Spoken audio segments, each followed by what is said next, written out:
I'm on live now. Okay.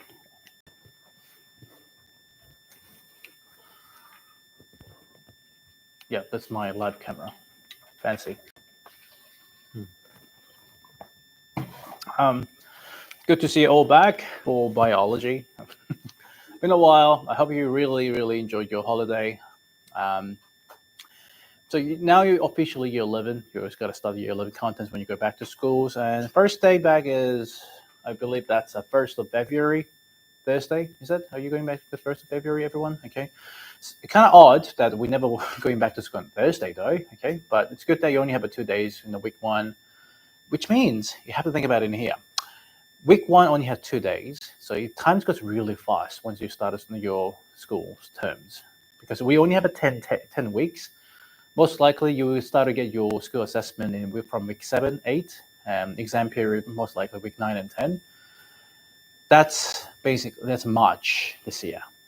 So I'm just giving you a clue that kind of date in your schedules, and we only have 3 terms for the year 11. So and after that, you will be year 12 at the end of this term 3 and term 4. The race of HSC is getting started. So you had to know that what to prepare, how to prepare. As we kind of discuss biology, lots of content. I know sometimes it's overwhelming, but you don't need to memorize everything for biology. That's what I want you to emphasize. So I'm trying my best to give you some kind of shortcut or some kind of summary of what you need to memorize. So at least follow that. And if you have any further questions about what to memorize, what to understand, please feel free to contact me too. So let's kind of revise on where we're up to now. We started learning about cells, and before that, we learned about some technology we're using in the biology. Do you remember we have light microscopies and some of the electron microscopies too? Okay, I'm not going to go too much in detail. I'll just give you some big picture of where we're up to. The reason why we're using the microscope is because all that cells we are trying to figure out, to investigate, are significantly small. We can't really see the cell. Even if you try to look through the skin cells over here, you can probably see the wrinkles, but that doesn't mean they're the cells. Cells are much more smaller than what we actually can see. This is why we're using the microscopes. And we discussed about the main difference between light and electron microscope. We even had a topic test about it too.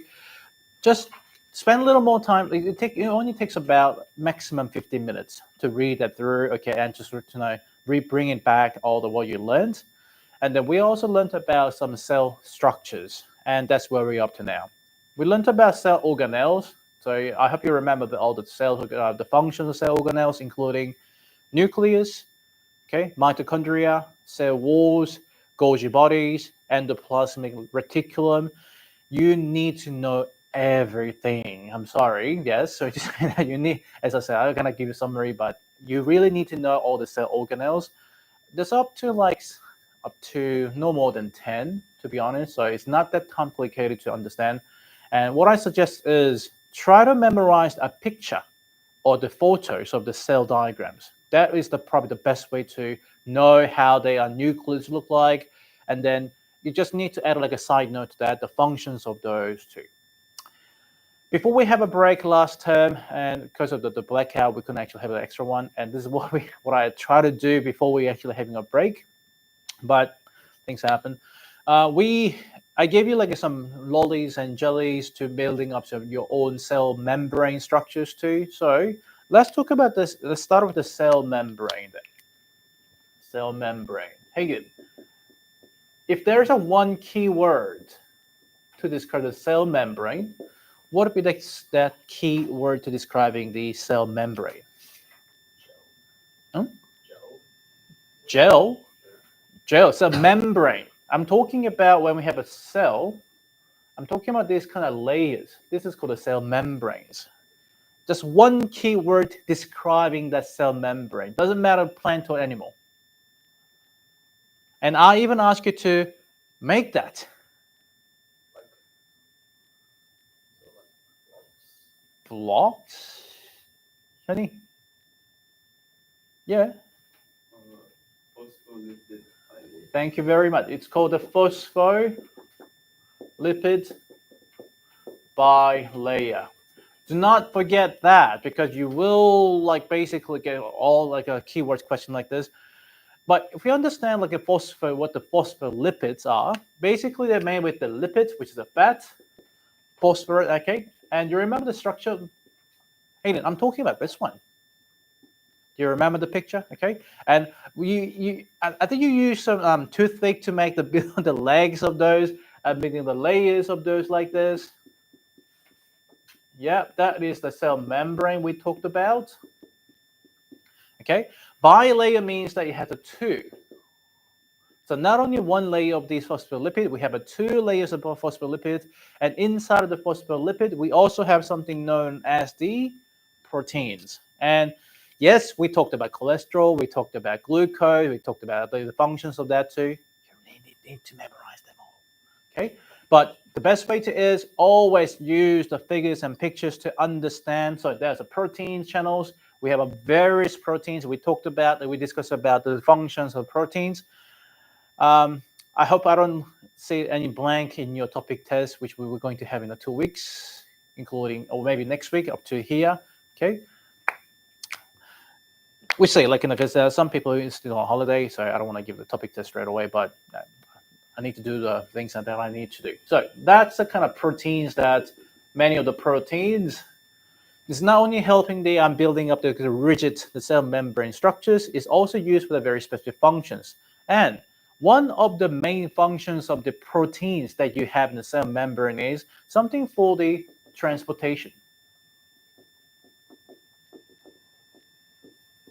So today we're going to talk more about the function, the transportation of some nutrients, some of the chemicals in the cell membranes too, because your cell, this is on your page, in your workbook, please, page 90. It shows you that some of the things that can be transported. So if we have a cell look like this is a nucleus, we have a cell, as you can see, we have a cell membranes and outer shell. Some of the chemicals can be just directly goes into the cell or coming out of the cell automatically, but some of the things need some help. For example, the cell is basically make like, as you said, gel-like too. So water water can be like goes in and out quite easily. But let us think about why the water can. Okay, water is something that is easily can goes in and out. Okay, can be transferred in and out. But if you understand the characteristics of the fat, I would like to have them imagine about you have a water, the beaker of water like that. I show you that beaker of water here like this. Okay, if I have a fat, it will be kind of floating on the top. So what that means is fat doesn't get dissolved in the water. And as we have some of the spaces between the fat two, when water comes along, water can slide it into the fat, so they can move up and down quite easily. Okay, so this is why we describe the cell membrane as semi-permeable. Not the fully permeable, but semi-permeable means that it can protect, it can block something, but it will permit something to come in and out. That is called a diffusion that we're going to discuss today. So, second dot point, please. The cell membrane is selective about the materials that it allows in and out of these cells. This characteristic is known as the semi-permeability. Please highlight that. This is a key word that you need to remember. When I'm asking you about, hey, what is the characteristic of the cell membrane? You need to answer that as, oh, this is semi-permeable. So many different types of the molecule can move across. So we have various type of the molecules. I'm not going to bring up some chemistry. I know everyone here is studying chemistry too. So it might be good, like, you understand what the ions are. Okay, you understand what the water is in the chemical structure. So we have something like small uncharged molecules. They will be like oxygen and carbon dioxide. They are permeable. They freely move in and out of the cell membranes. Same for the lipid soluble. So fat soluble, they will be like alcohol, chloroform, steroids. They can go in the permeable state too, which means that they will absorb in the cell directly quite easily because they can be dissolved in the lipid. So it means they can pass through their bilipid layer quite easily. For the small, however, for the polar molecules, that would be water and urea, basically urine. Okay, that is not perfectly permeable, depends. It'll be permeable or semi-permeable. For like small ions, potassium, for example, sodium and chloride, they're known to be impermeable. So they cannot, this potassium, sodium, chloride cannot go through. It doesn't happen. But we still need that potassium, sodium, and chloride in your bodies, in your cell membrane, inside of cell membranes to be able to achieve that cell functions. So we're going to learn about how they can actually transport that. Large polar water-soluble molecules like amino acid and glucose. Amino acid is basically the building block of the proteins. Glucose is a simple form of the sugar, which is sometimes used for the energy. They are known to be impermeable as well too. That pass through the protein channels. They need to have some help, which is protein channels in this case. Okay, so it's good to understand, like if you have a bit of like chemistry background, this is how we actually use the chemistry to understand the biology. If you understand like, this molecule is big or small, or if you understood that the property of the lipid, fat doesn't like water, okay, or fat doesn't like something polar. That means they will not permitting that something that's insoluble in the fat to go in and out of the cell membranes too. And this is the reason why we spend quite a lot of time to understand our cell membrane structures. So the next page, please, page 91. The figure shows you that what actually happened in the cell membrane. This is actually a better picture than what I have in here. So let's highlight that the first dot point, please. Because of their lipid nature, cell membranes are permeable to small molecules, permeable for small molecule and lipid-soluble molecules. They can move freely through the phospholipid bilayer. But the lipid nature also makes the cell membrane impermeable to most water-soluble molecules or something in the ions. Remember that. Your layers of the fat will allow something loving fat or something not small, something non-polar. But because of the lipid nature, because it's a fat, it doesn't allow the something water-soluble molecules goes in, nor the ions in it too. Because basically ions get dissolved into water as well too, due to the solubility. So as you can see that some lipid-soluble molecule can go past in straight away, okay? Non-lipid soluble molecules all get down to the back, non-lipid that. So this is why we need something called the membrane channel or membrane, or sometimes known as protein channels too. So let us discuss about what are these physical and chemical factors deciding the movement of substance into that. In class exercise 4.1, please.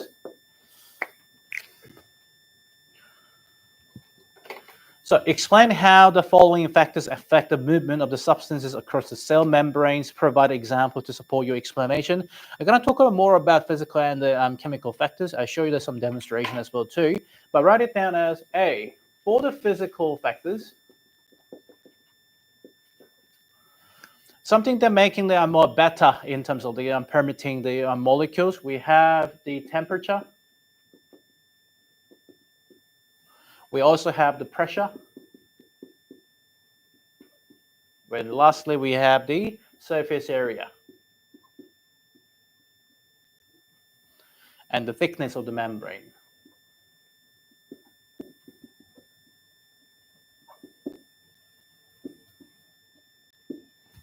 Now, things you have to remember is increasing temperature generally.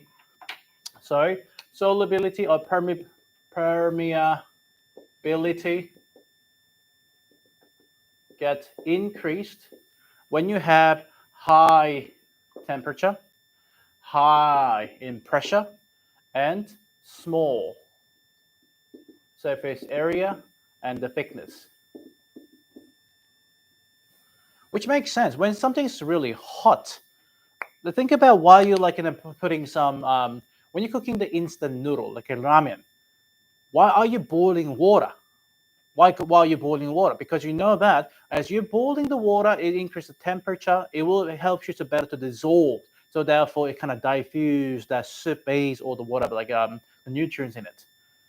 Okay. So that's how we increase the permeability in the physical factors. Some of the chemical factors we can talk about here. So we're going to talk more about chemical factors, but let's write it down. Chemical factors that deciding the permeability.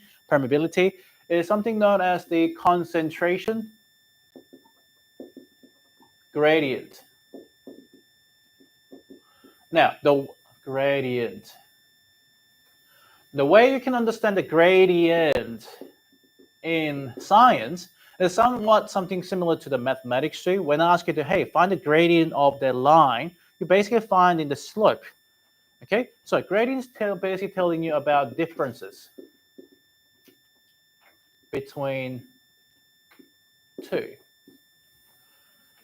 In other words, we have a greater difference between two separate situations, two separate the volumes, then it will have the better permeability.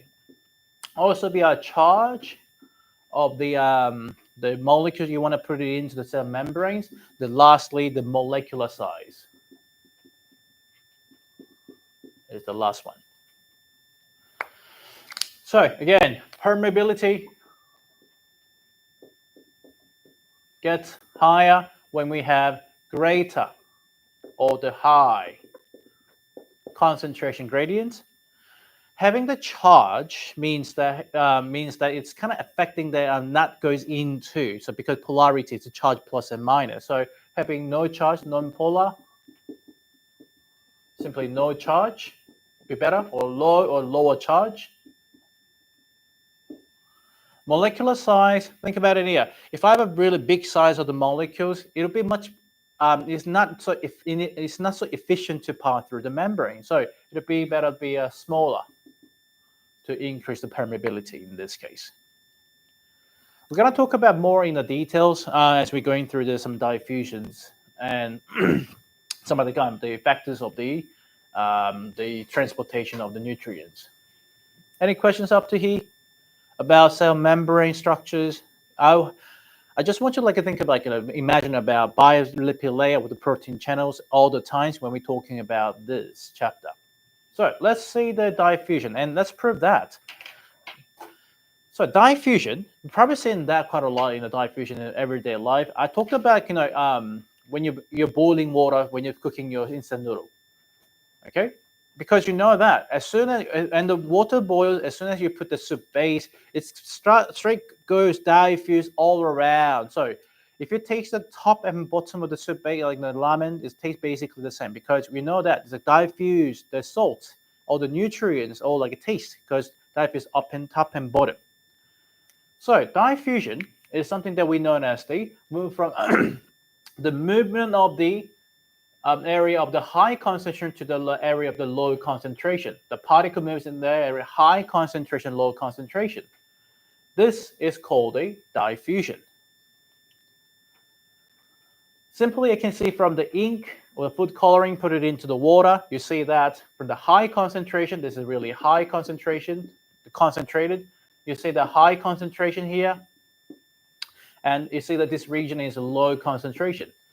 So what you see there is the food coloring is kind of diffused from the high concentration, low concentrations, and then it will go evenly up and down all around, therefore reaching up, making into the color solution of blue in this case.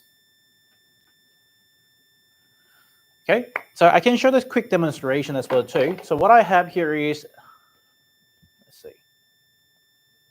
here's my remote.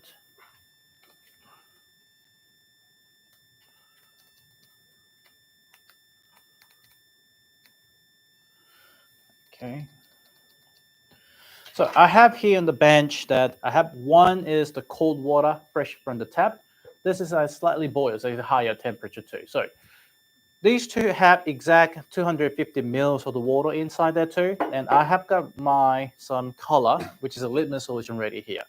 So what I'm going to do is I'm going to put some drops of the litmus solution into both of the beaker.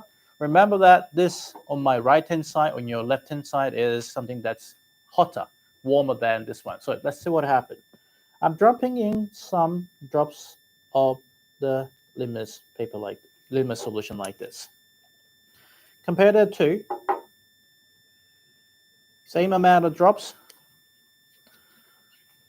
But I would like to see that what happens in terms of diffusion. You see, like there are the moving around, but as soon as I put the colors on my warm beaker here, you just see that this is actually diffusing, moving faster than this side over here. As I know, this is kind of slowly turning the color, but this is almost like move around the inside of the two. But regardless of the temperature here, what you see there is the color is getting more dispersed, kind of diffuse around the two. So eventually, I don't want to shake it too, but eventually you will see the color of the water get changed to a bit of like purplish blue, bluish purple. Okay, let's leave that for a while. Okay, that's showing you that how the diffusion happened from the high concentration and low concentration exact. Okay, let's bring that back. Ooh.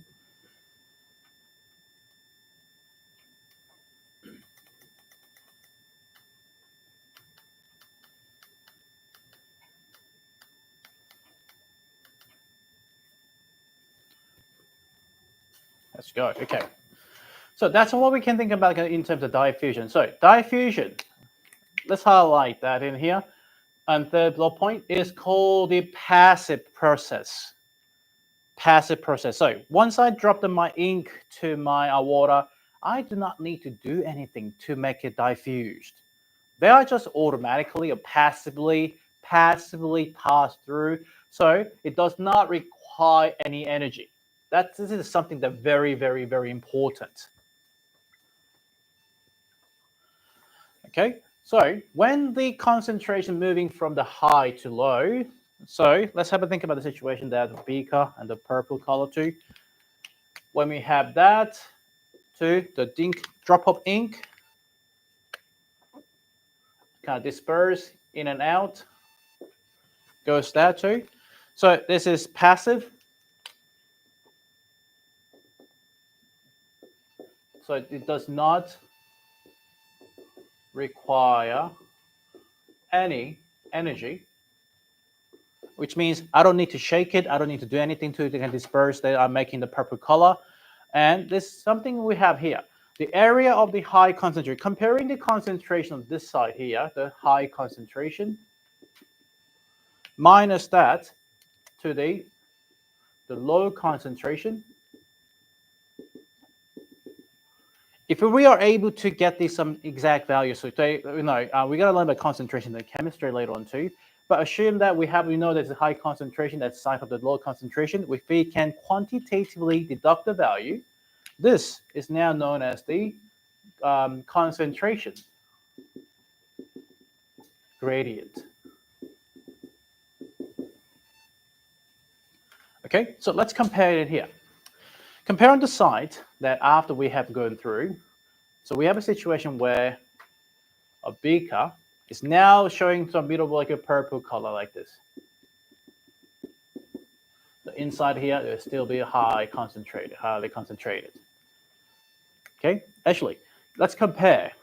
Comparing this site 1, area 1, to area 2, to area 3.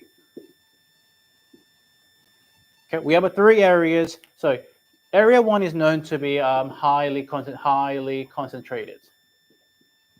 Area 2 is moderately concentrated. There's basically no concentration. It's not yet received any of the colors there. So if I ask you to find me the concentration, the greatest concentration gradient, which of the areas should you pick to find the greatest, the concentration gradient?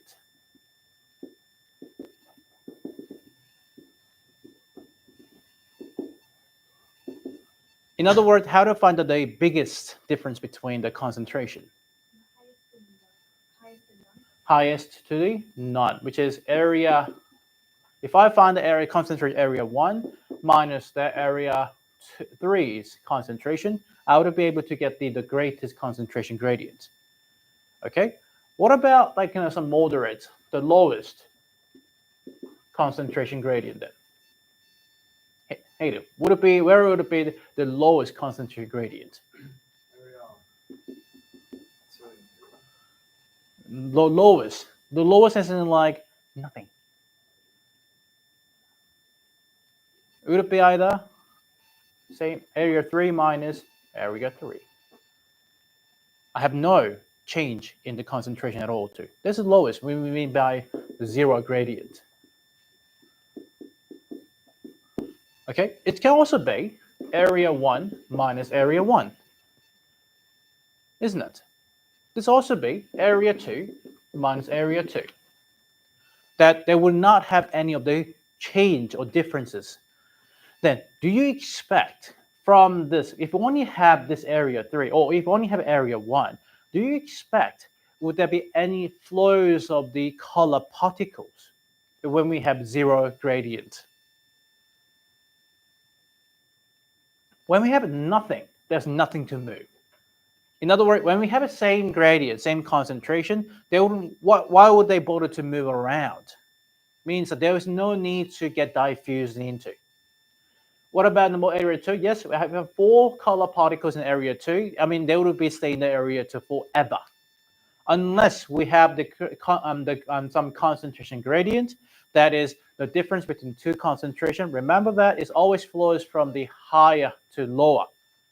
In the case we have a presence of the gradient, the concentration gradient, it will start to flow from the high to low. It's the same as, it's really similar as I'm rolling a ball from the high to low.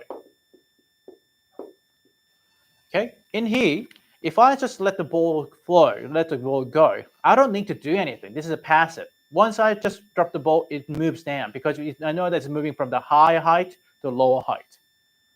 Okay, zero gradient is explaining you that there's plane.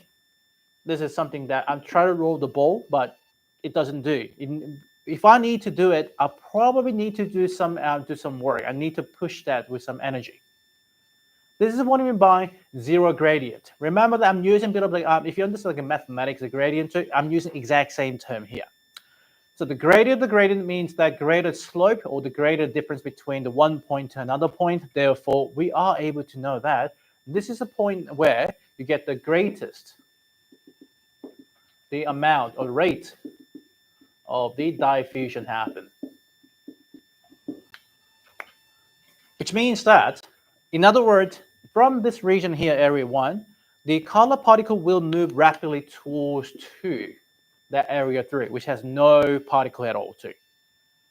It will be really fast to move around in terms of amount and the speed too. What about from this side here, area 1 to area 2? We are moving from the high concentration side to the moderate side, so it won't be much as the 1 to 3. It will be some movement, but not as much or not as fast as the area 1 to area 3. Okay, simply thinking about re-rolling a ball from the steeper the height and this height. That's what I'm talking about here. This is a situation where we have an area 1 to area 3, the steepest, the greatest gradient. Area 2 to 3, sorry, area 1 to area 1 to 2, it'll be something similar as this. Does it make sense? So do not get confused by the concentration gradient. I know this is kind of mathematical term, but we generally use in this some science too. Not only for biology, chemistry, sometimes we do, and even in physics too. But that's how we can understand about concentration gradient. Remember that diffusion happens from high to low concentration. It's known as the passive. Rolling a ball, I don't need to do anything once it starts rolling. Does it make sense at all? Okay, so I just demonstrated to show you the page 94, simple diffusion here. And remember that which is permeable, which is not permeable again too. Okay, come on, which is permeable in the phospholipid? What is permeable? Give me 2. One more. What is permeable in phospholipid bilayer?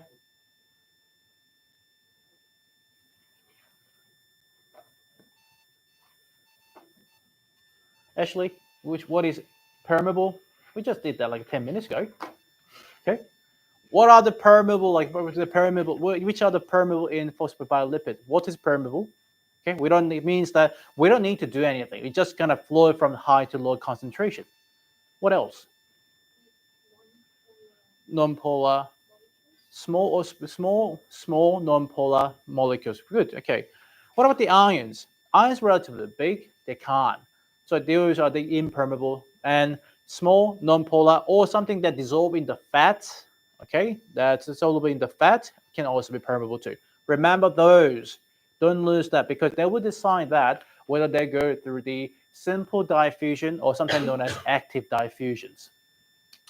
The solute, so simple diffusion. Solute molecule can only diffuse across membrane if the membrane is permeable to them. So in this case, permeable, we can think about small, non-polar, or the fat soluble is the characteristic of those molecules can be permeated into the bilipid layer.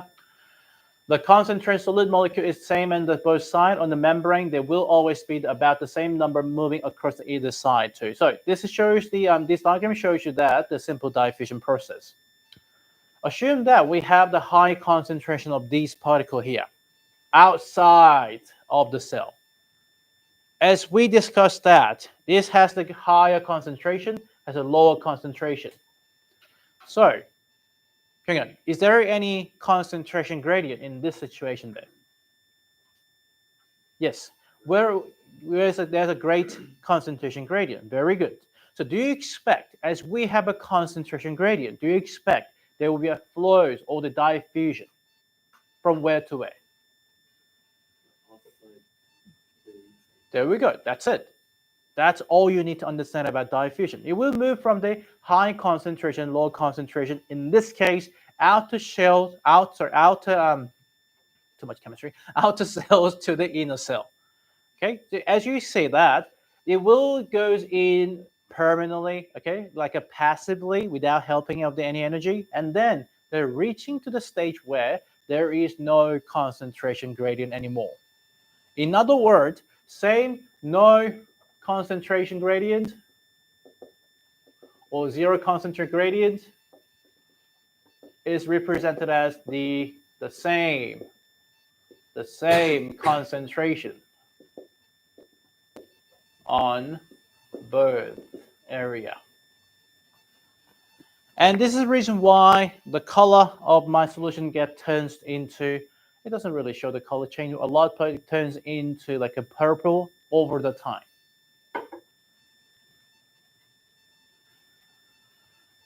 Okay, so important to remember that which are the permeable, so that those particles are only achieved at something known as simple diffusion, because they are permeable. They can go through the bilayer. Does it make sense? Oh, okay. So the factors affecting the rate of diffusion, please highlight that too. There are three main factors affecting the rate of diffusions. I mean, think about it. You can use a bit of common sense. If you have a really concentrated, super concentrated color, that'll be most likely increasing the rate, how fast it moves into that low concentration site. So the concentration is the main one. Temperature, the higher the temperature, the higher the rate of the diffusions. Greater the difference means that the faster the rate of diffusions too. Or, I don't know, you guys are all studying chemistry here. Do you remember the rate of reactions we went through in year 10 in chemistry? Okay, that's actually kind of exact same. We're not talking about collision theory, by the way, okay? But if you remember about rate of reaction, how to fasten up the chemical reaction, increase in temperature, increase in concentration was actually fastening up the rate of reaction too. So this is how you need to relate it to some of the contents you learn in chemistry. Use that again in the biology too. Okay, just remember one thing, that you can answer two questions. Okay, rate of reaction will be recovered in chemistry and module 4, so it's gonna take a while in year 11. Then lastly, the particle size. Smaller the particle size, the faster the rate of diffusions. Common sense. It's a common sense. I must say that. It's not something like you have to use scientific terms or scientific knowledge. You just gotta think about, hey, of course, like we boil water to cook your ramen. Why? Because you know that it cooks faster. Okay, it cooks the noodle faster. It cooks it disperses, diffuse the soup base faster. Temperatures, okay, concentration. Super higher concentration will obviously make it a better, good, faster diffusion as well too. Size-wise, and this is the reason why you get some kind of liquid soup base instead of the powdered, because they're already being the small sizes too. Okay. Any questions about simple diffusions, guys, up to here? Hayden, you good? You good? Okay. Now let's move on to second part of diffusion, something slightly different to simple diffusions. This is known as facilitated diffusion. Hayden, what does it mean by facilitated? Facilitated. That's a fancy word, by the way. We don't really use it every day a lot, but when do we use the word facilitated? Made. Good, okay. Ashley, when do we use the word facilitated? It is a help, okay? So compared to simple, okay, to facilitated, I want to see the word difference between simple and facilitated. Therefore, we're just going to attach the diffusion here to it. Simple means that it just simply happens. It doesn't need any help. We can just interpret that as it's passive. Facilitated would not be something that passive. It probably needs some help, a little bit of push. That's how we understand about facilitated diffusion. And this is because that your phosphobilipid is impermeable to a certain particles. And Pyongyang, what are the impermeable in the bilipid layer? Chlorine. What are they in terms of in category? Ions are not permeable. What else? Big, such as there's a big size molecules such as glucose, amino acids. So those are too big to pass through. If they go through that simple diffusion, they're actually destroying the cell membrane. I'm talking about the size of dump truck that try to go through the wall or as simple as small like a narrow gap. That's impossible. They're going to crush the cell membrane. So they need some help. They need some kind of breach. This is why we need to know that facilitated diffusion. And this is something that use channel proteins in the membrane. So in a facilitated diffusion or helped diffusions, it's known as the membrane transport proteins are specific for the particular particles too, which means if we have a channel, this is only for the glucose, so only for the glucose. Okay, means that we'll have a channel like this. It doesn't look really like that. This is for the amino acid. They have a very specific channels for the very specific the compounds or the molecule they want to go through in. Now, transport is rapid, but by then they simple diffusion, because it will probably, because guys, think about it in here. If you pay for something, okay, if you pay for something, you're getting something like a faster. Okay, the same as you're getting some free food compared to the paid food. Your paid food is much faster. You get a service for the paid food faster than your free foods. Simple diffusion is simply getting some of the free foods because they freely happen. But facilitated diffusion is something you paid for. You paid for instead, like actually you're getting some fast and rapid diffusion.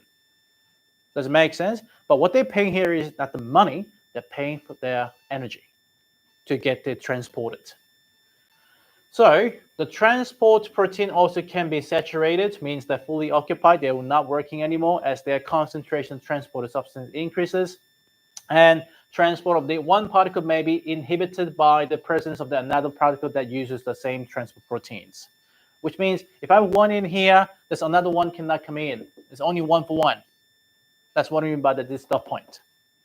Last, no energy is required. The particle moves down their own concentration gradient in this case here. There's something that it doesn't really use the energy. Sorry, I'm kind of confused with activated diffusion too. It doesn't really need the energy. Instead, it's going through the very specific channels in this case. And as you can see, compared it to the bilipid layer,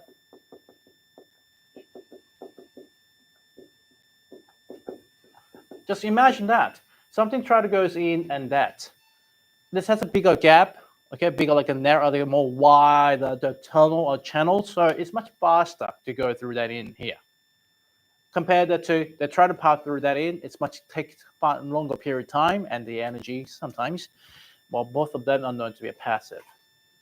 So page 96 shows what I mean by protein channels and carrier proteins. The protein channel shows that like this. Basically, we have a tunnel. We have like a detour inside of the protein in the bilipid layer. This is only for those molecules who that cannot go through the semi-permeable bilipid layer. So pretty easy, the one-to-one. And second type is they are a carrier protein. The way you can think about carrier protein is like a crane from one to another, from one to another. Okay, this protein channel is something like a bridge. They set the bridge, narrow down bridge so they can goes in. So two main types of the membrane transport are involved in the facilitated diffusion are we have a channel protein and carrier protein. Please remember that. Facilitated diffusion involves having two types of proteins. One is the channel, another one is carrier protein. Carrier protein, remember the diagram, it works like a crane with one to another, which is one by one, take a slower time, but channel protein would be much faster as have a narrow channels in it. Excuse me. Okay, channel proteins, and highlight that, do not usually bind with the molecules being transported. They function like a pores that open and close, allow the passage of specific molecules, and this mainly involves passage of the ions. So let's highlight it here. Channel proteins, that's mainly for the ions. So that's for the ions, like a potassium, bigger ion, potassium, sodium, even for chloride there. Carrier proteins binds the molecules being transported. This causes the proteins to undergo channel in the shape. So it allows specific molecule to be transported across the membrane. So that's probably like a shape of the proteins restored too. So something you need to know the main difference between these two protein types. So generally, carrier proteins may just facilitating or helping that to move that something known as water soluble molecules, depends. Okay, or some etc. like other things as well too. So what they do, they capture one on the top. Okay, this dissect kind of migrate it down and open up the channel down there too. So you gotta take a little slower than the normal like channel proteins in this case. Does it make sense? Can you like picture that too? I just finished up to a simple diffusion to the facilitated diffusion. You must know the difference between simple and facilitated diffusions. Okay, question 1. Describe diffusion and explain the difference between simple and facilitated diffusion. Include an example each. And 2. What are the two types of the proteins used in facilitated diffusions? When how are they different too? I give you about 5 minutes to answer question 1 and 2, and I'm going to go through the answers together.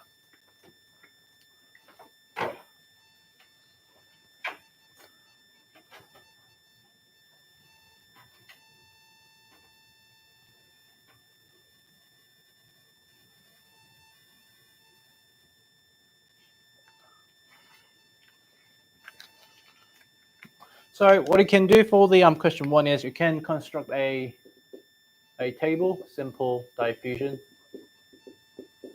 and one after the facilitated.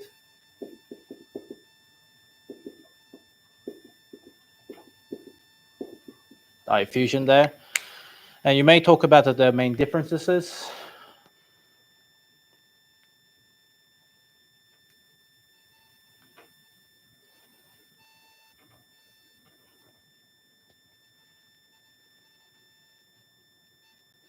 With some examples. So you may do like definitions. Okay, and maybe talk about differences and the examples.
So Hayden, how would you define the simple diffusion? Let's think about the key words that you must have to define that simple diffusion correctly. Transport of permeable and semi-permeable fluids. Anything else? Through the phosphor liquefier. Yeah, okay. What about the concentration gradient? Or at least say from high to low concentration. That's something you should not miss too. Okay, so to define defining this simple diffusion, you must say this is the I can just add here. This is known as unassisted. Okay, movement of particles across a selective permeable membrane. So you can say selectively permeable membrane. Okay, from the high to low concentration. From high to low concentration. Or sometimes we describe that as it follows the concentration gradient. It goes down with the concentration gradient too. This is how we can actually use describe the simple diffusions. What about facilitated diffusion then? Based on that, reflecting on this definition, that we can use a similar like definitions too. Facilitated is something that slightly different to simple or quite different to simple diffusion. That it is assisted movement of the particles. Can you see that? It is kind of clearly different too. Okay, it's assist movement of particle, or sometimes known as assisted passive.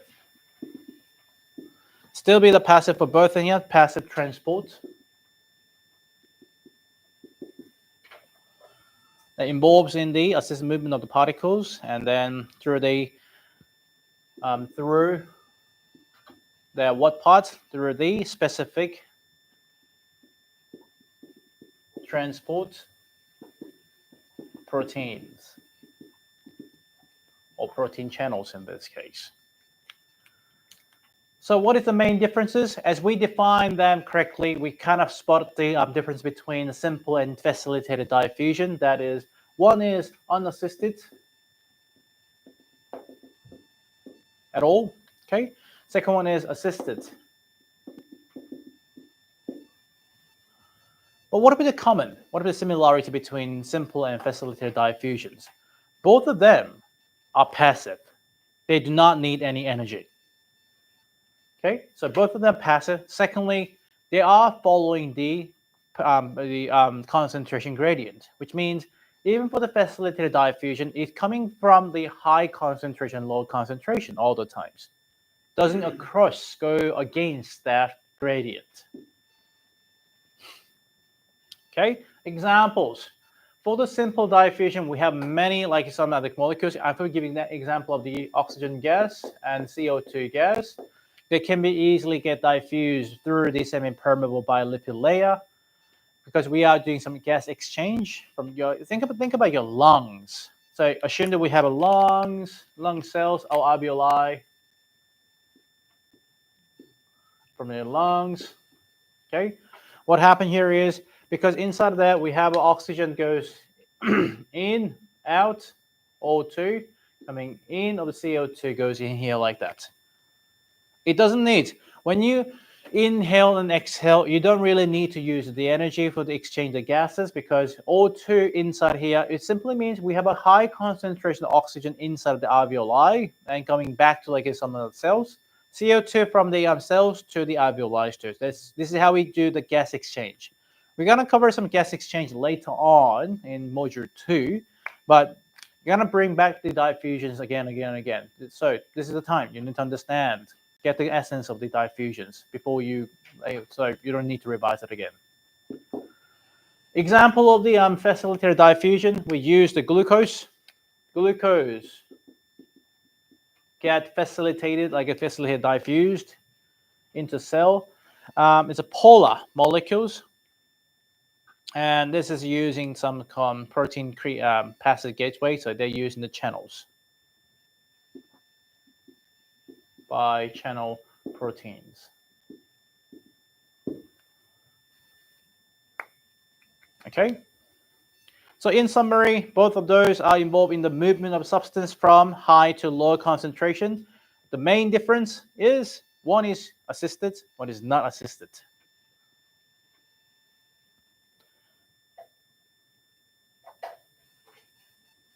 So you have to figure out assisted by the protein channel, specific proteins too. Don't just write that as you get assisted. I want to know assisted by what. Okay, so let's write that assisted by specific proteins to get transported. Next question, 2. What are the 2 types of the proteins used in the facilitated diffusion, and how are they different too? So we have 2 types of the proteins. One is channel protein, and second is carrier proteins too. So let's make a table to see, like, to compare those 2. By the way, I love to use the tables because it's so organized to see like difference between one and to another. So what we have first is we have a carrier. Sorry, the channel protein. I should start from channel protein. Protein and protein. We have a carrier protein here as well too. So let's think about like in terms of their structure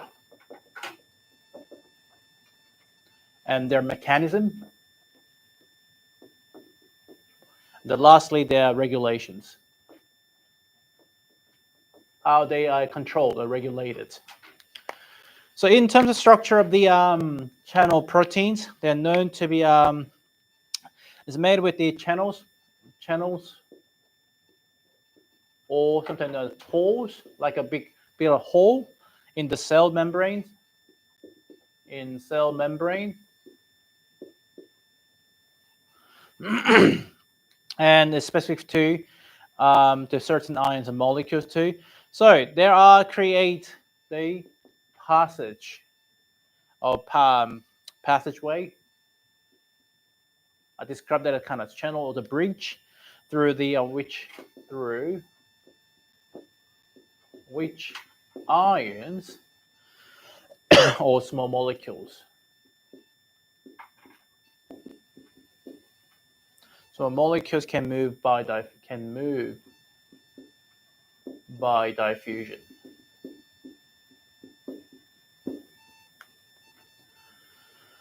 So channels often very it's known to be selective. Is really selecting only very specific like about type of ions too, and selected based on their size. Okay, charge and other properties too. So mainly those 2. Regulation, how they regulate it, it's either be open or closed. So what we do is we could just close the breach. We open up the breach, open the channels, open the tunnels. So with the gated, and this is with actually gated. There's actually gates called gated channels. Or closing in response to stimuli, so in the voltage. And there are many others. Some of the stress as well too. Carrier proteins, somewhat similar to the in the same like in the field, like in the category of the facilitated diffusions, but carrier protein is something that usually larger and and more like a globular shape, globular proteins. The shape of the globe means a kind of rounded shape to bind specific molecules. So this is called the. I can write it in the head. It's going something known as conformational conformational changes to the transport.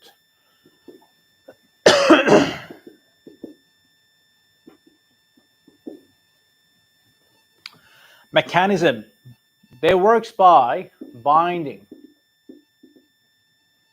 the to the specific, the molecules. I described it as kind of crane, combine and move. This is how you can understand about like carrier proteins, and this will be by depends on the changing shape, and they move and changing shape is the keyword, changing shape. Then they release the molecules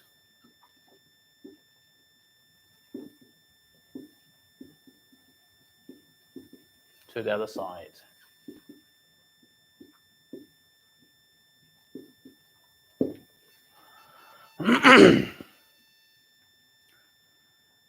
Okay, you get regulated. Carrier proteins are regulated by. It's not as selective as the channel protein.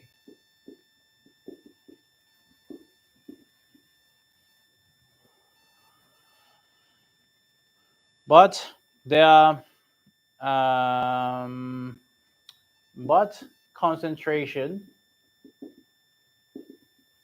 gradient is the main factor that the regulating,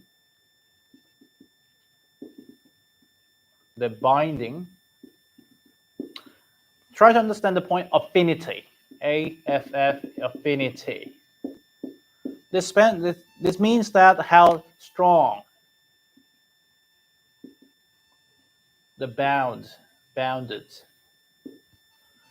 Greater the affinity means they're having stronger the binding. So if we have the greater concentration gradient, in other words, difference of the concentration is so much different, significant. That means the bindness of that molecule will be greater. They'll be binding harder or the faster in this case. So these are the main differences between channel and carrier proteins then. Okay, any questions up to here? All right, let's move on to the next page, page 98, please. Out of the many simple diffusions, okay, this is we just kind of finished with the facilitated and simple diffusion now, okay? Out of many diffusions, the diffusion called the osmosis is something that very special. So osmosis is the special type of the diffusion, and osmosis is related to the water transport.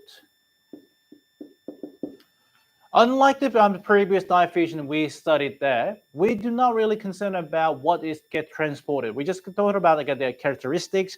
We didn't really specify that sodium and potassium because they're overall coming generally. But when we're talking about water, we're specifically saying water has a very special property to get diffused or transported. So it's a net diffusion. It's given as first point. It's a net diffusion of water molecule across the semi-permeable membrane as well too, which is same as our cell membrane structure. So what we have to concern about the osmosis is that it also follows the same definition of diffusion, which means it will flow from the high concentration to the low concentration. So let's revise that. Diffusion or simple diffusion would be from high to low for the simple diffusions, high concentration. Now, what we have to change there is for the osmosis, that it'll be same. It'll be from high amount concentrate of the water to the low concentrated of the water.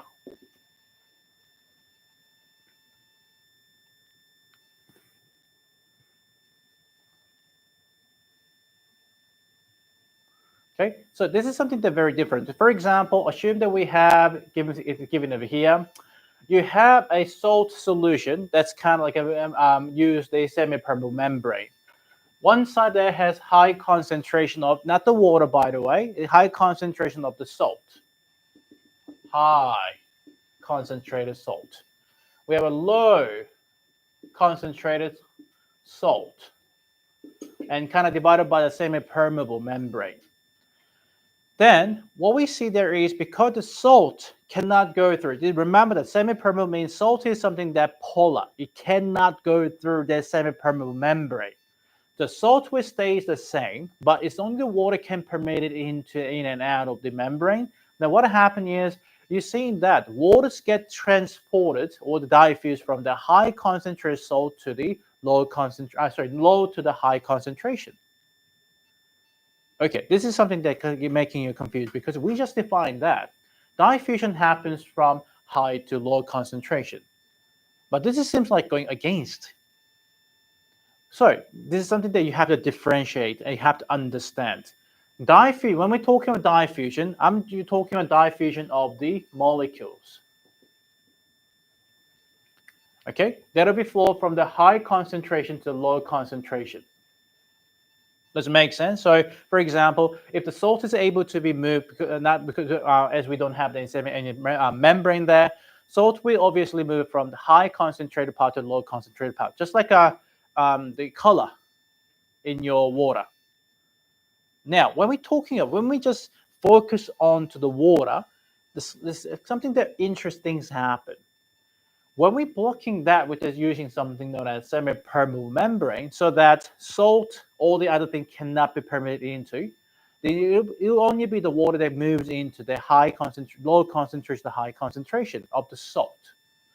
So let's write it down as in here.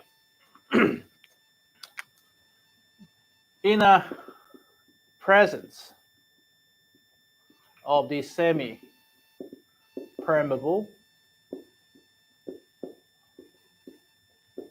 membrane, okay, if you have that, what you see there is there's no salt can go here, so it cannot go through that in this type of situations. So I do represent salt as we have few, full, we have many, salt given as this. So I would say this is a highly, or like concentrated salt, diluted salt. But salt cannot go through that permeable, like the membrane there. Now, assume that we had the same amount of water initially. Then what actually happened is water is flowing. Water will be moved towards to the other side over there like this. Okay, so let us think about in terms of the water concentration then. Okay, what actually happened here is then, in terms of the water concentration, we will start to see that. Let's think about water. If we have this situation here, saying I have 100 mils of the salt in the water, let's think about the amount of the water we have in this situation. Okay, Hayden, comparing this one here, this is a beaker 1. Okay, I have only 4 amount of the salt in this given water. Okay, now in here I have many, like about tens of salt in the same amount of volume. Simple math.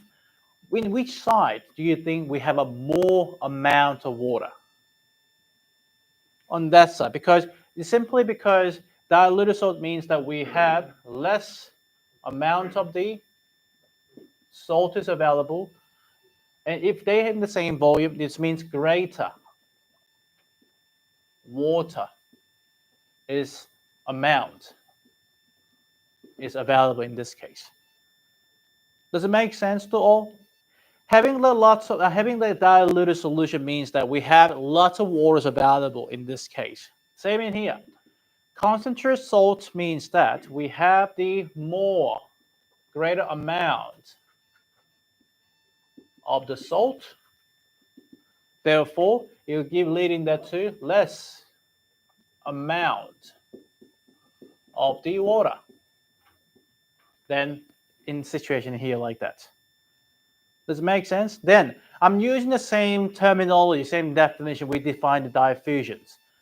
It always comes from the high to low, high to low. So when we're thinking about in the perspective of the water, it will water start from our water is moving from the high to low amount. So that is in perspective of the water side. Do not get confused at this point, guys. You will get a yearly exam question from here. The questions are very simple. I can just simply ask you, hey, differentiate the diffusion to the osmosis. Okay, so as we get some water is moving from high to low amount, or sometimes known as low concentration, this is also be an example of the diffusion. But in terms of the in perspective of the water, from the lots of water move down into the smaller water amount. This is also known as the osmotic gradient. Because water does not have any concentration. If you think about it here, water itself does not have a concentration. We will have such an amount. So for the osmotic or the osmosis, we're only dealing with the amount of water that you have. And which makes sense, isn't it? If we have a big beaker and a small beaker here like this, we are full of big water, small amount of water, where would the water flows? From the high amount to the low amount until making the even levels too. Okay, we're just using that the concentration of the solution to determine the amount of water we have. So you may get confused that is that means that we have the water flow from the high concentration, low concentration? No, it'll be opposite. It'll be water flows from low concentration solution to the high concentration solutions. Because what we are considering here is we only concern about the total amount of water that we have in diluted and concentrated solution too. Remember this, water flow from the high to low again too. That is known as osmotic gradient. Does it make sense? And this is what happened to your body as well too. If you get exposed to, if you go to dip down to the salt water at the beach, so you see you'll get some fringles too in your fingers.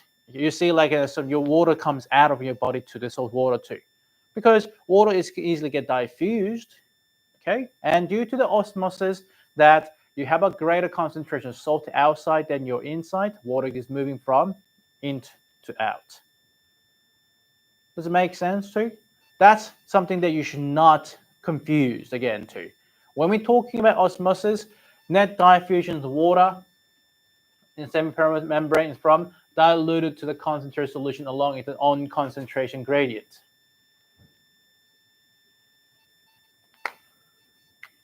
Okay, so don't just think that as osmosis is different to the diffusion. They are talking about the same thing, but it depends on what you're looking at. Diffusion can be anything. I'm talking about diffusion of the molecules from the high concentration, low concentrations. Okay, so in a case of the diffusion of water,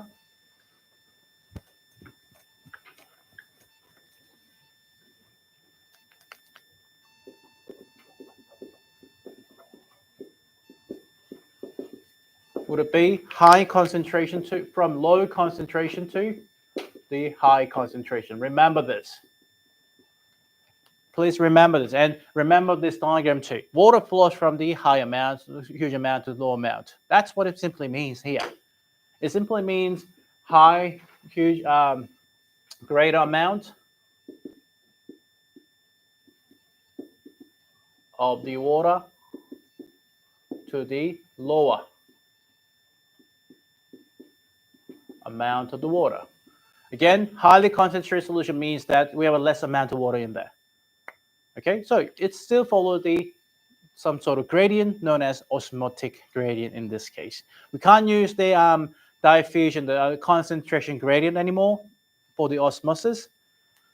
So that's now known as osmosis. Any questions about osmosis and diffusions? So let's have a look at the questions related to osmosis and diffusion. Next page. Oh, it's not really that too. Sorry, I forgot to mention that. Page 99 on the diagram there, it shows you that what actually happened to your cells. So you to see that in normal cells, we have an isotopic solution too. So let's enlarge that.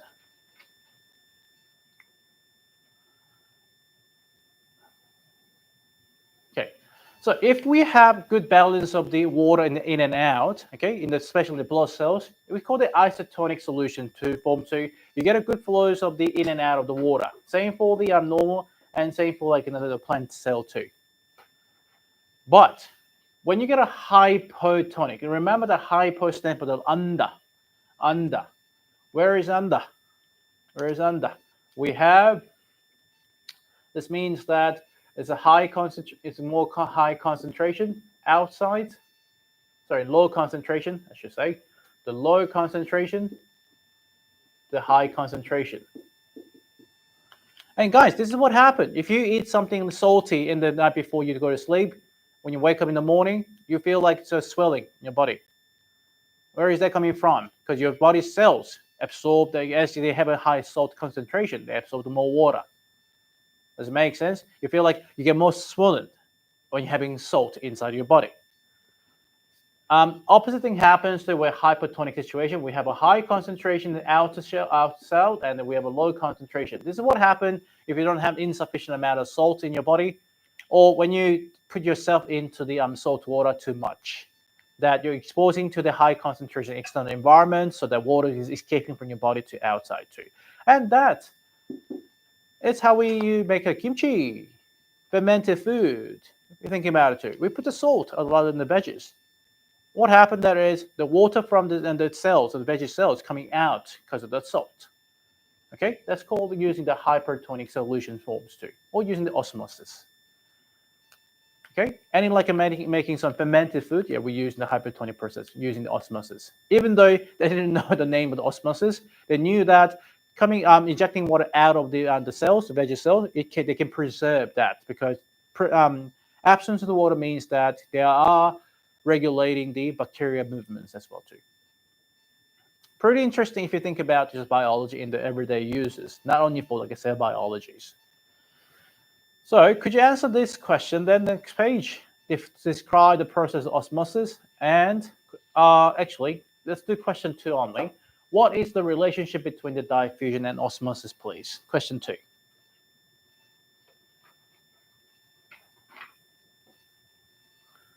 So let's compare that, making a table between osmosis and diffusion. So I give you a template. You can copy that, the template between those. So we have a diffusion and osmosis. So in terms of their mechanism,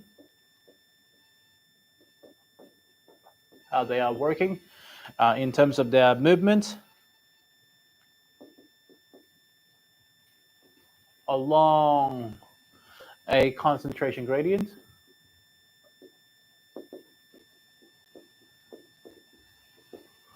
Okay, and their selective permeability.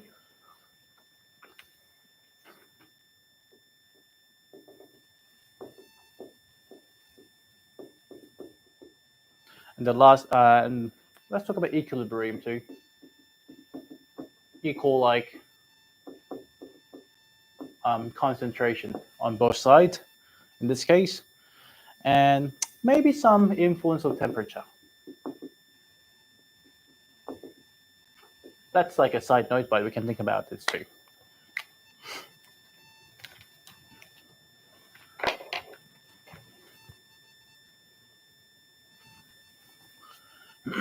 So first of all, the common mechanisms for the both diffusion and osmosis, they are known to be both are known to be passive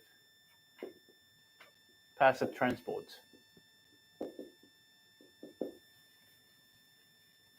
Okay, or transport process.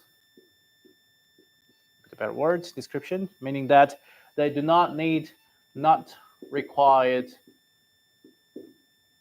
any energy to get transport. Okay. So let's talk about the movements along the concentric gradient. This is probably the main difference between these two. Substances moving across the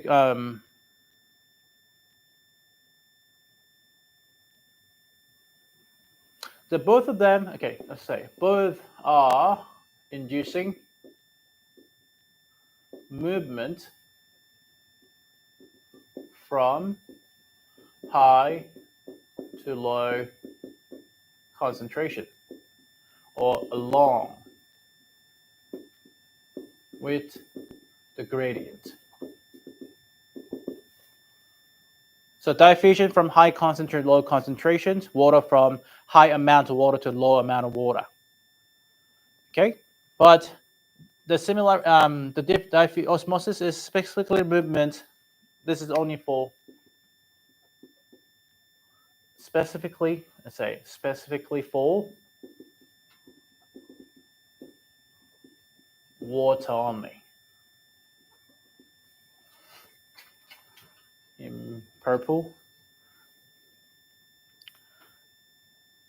So this is something that from low concentration solution to the high concentration solution. We're not moving any of salt. It's only be the water is moving towards to that. Or you can understand it as high amount, greater amount, should say greater amount of the water to the lower amount of the water. And this is known as I said, osmotic gradient.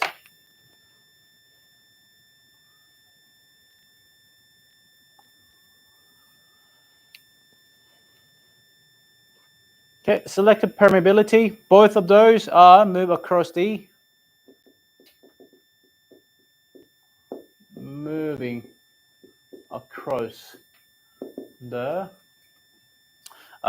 permeable semi-selectively a selectively permeable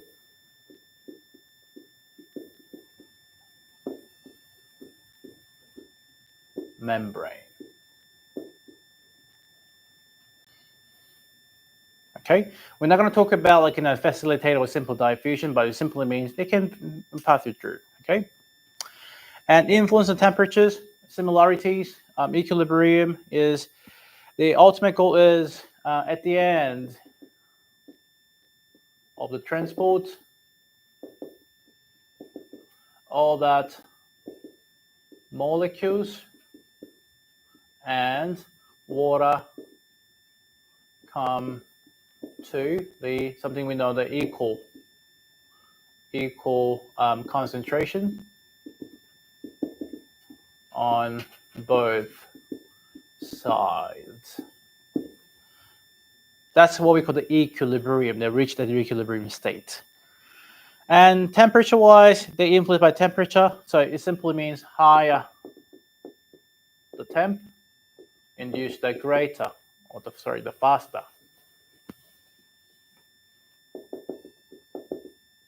Faster transport all the times.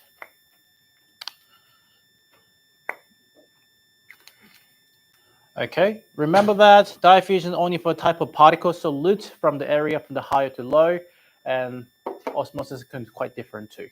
So that is the main difference between the diffusion and osmosis in this case.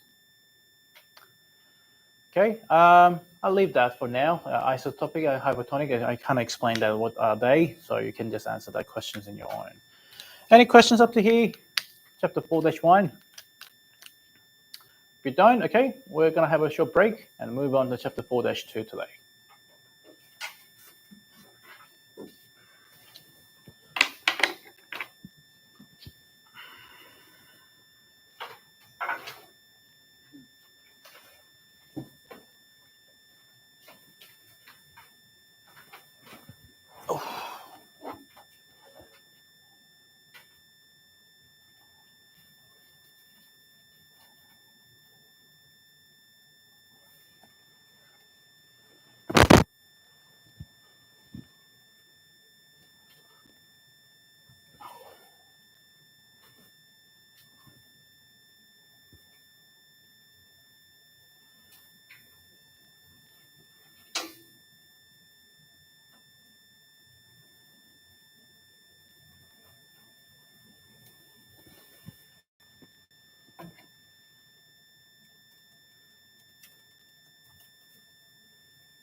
in my uni. Seriously. Yeah, like you will see him. You wait for next. It's probably in May. So you wait for 5 months and see how he is getting changed, getting deteriorated every month. HSC is like nothing. You will see him like a HSC like a mode every month now, especially in the near at the final exams. PT1, he needs to go to university 5 days in a week now. Good luck. Okay, it's good and bad in the same time. Okay. For year 11, guys, you don't really need to think about what course you want to do in the university yet. You still have about 2 years to go, which is good. You have plenty of time to think about what you want to do. But one thing that you need to know, university these days, come on, wake up. Okay, wake up. Sorry. University these days are releasing something known as the early offer. Early offers. It might not be applicable for the international students. For the locals here, you may get lots of the early offers, and probably many of the early offers are really good ones, like a law degrees or engineering degrees, and that early offers are based on your year 11 marks and a little bit of the year 12, which is this year's marks too. So even though year 11 is not really counted in your HSC anymore, and there's a rumor that it's going to be counted, but it won't be counted. Okay, there was a rumor before, like many years ago, and it's been a rumors going and going, but it won't be counted in the HSC internals. Yes, there are two reasons why you need to study for year 11. One, all the things you're learning now, module 1, module 2, module 3, not only for biology, for chemistry, you will face them again in year 12 contents. If you have, I must say that, if you shit in your year 11, you basically shit it out year 12. I'm sorry, I meant to say that. I couldn't find a better expression than that in my English skills. For example, module 1, where you're learning now here diffusion, so it will come again in year 12. And some module 3, that some adaptation will come again in the module year 12 too. That's one reason why you need to study now. Yes? Pardon? Hurry up, okay?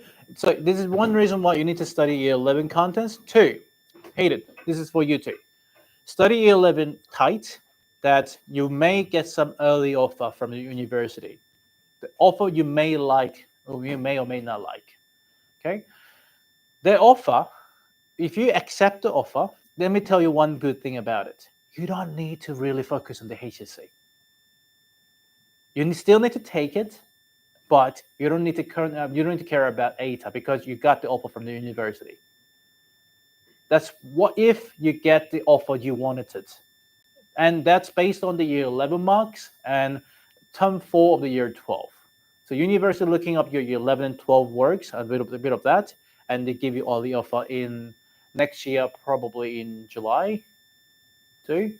And you'll probably see people like get an early offer they were wanted. They're like, they don't do anything. They just like, oh, I don't care about my HSC, but I got an offer from university. Okay, so 2 reasons why you need to study tightly on the year 11s, and please, yeah, do it now. You have plenty of time. Plenty of time. I know your friends, different story for you, no any girls, okay? But your friends would not study at all.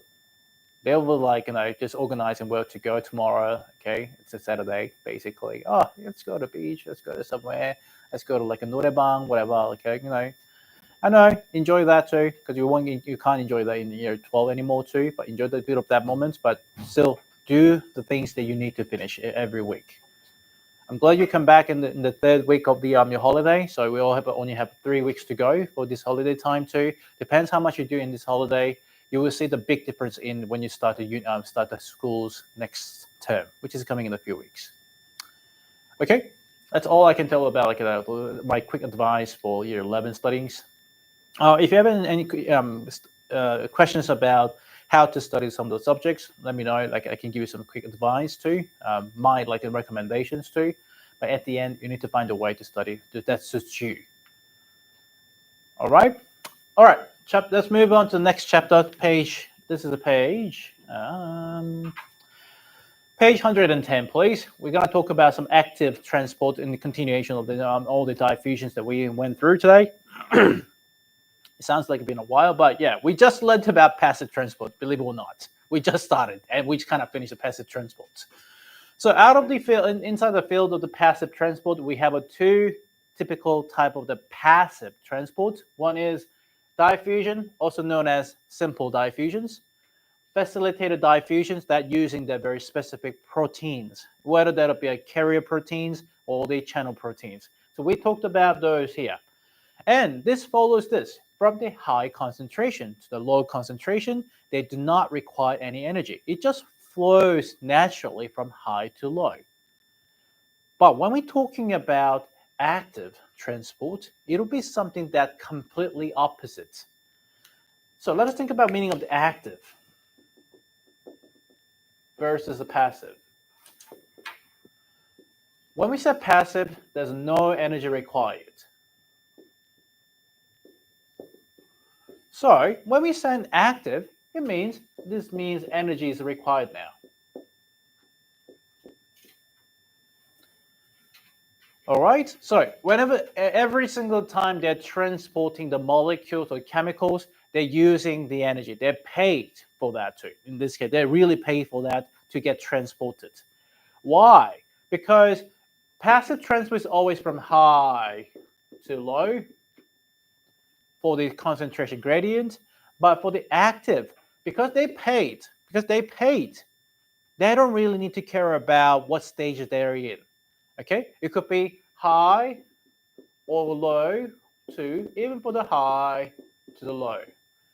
That really depends on that there are circumstances, or it depends on their needs that they might need to from high to low, low to high, low to low, low to high, high to high. Doesn't really matter. Remember that when they paid something, they get some reward, as in like they can get transported. Passive, it's kind of free. That's how you're moving from high to low always. So this is well described on your page. What's the page number again? 110. It shows you that passive transport is basically from high to low, but active transport is either be from other side, any of the sides there too. It's, what they pay something called that paying, or they're using the energy. Now, energy, the chemical energy that we're using in biology and chemistry a lot is known as ATP. Remember that.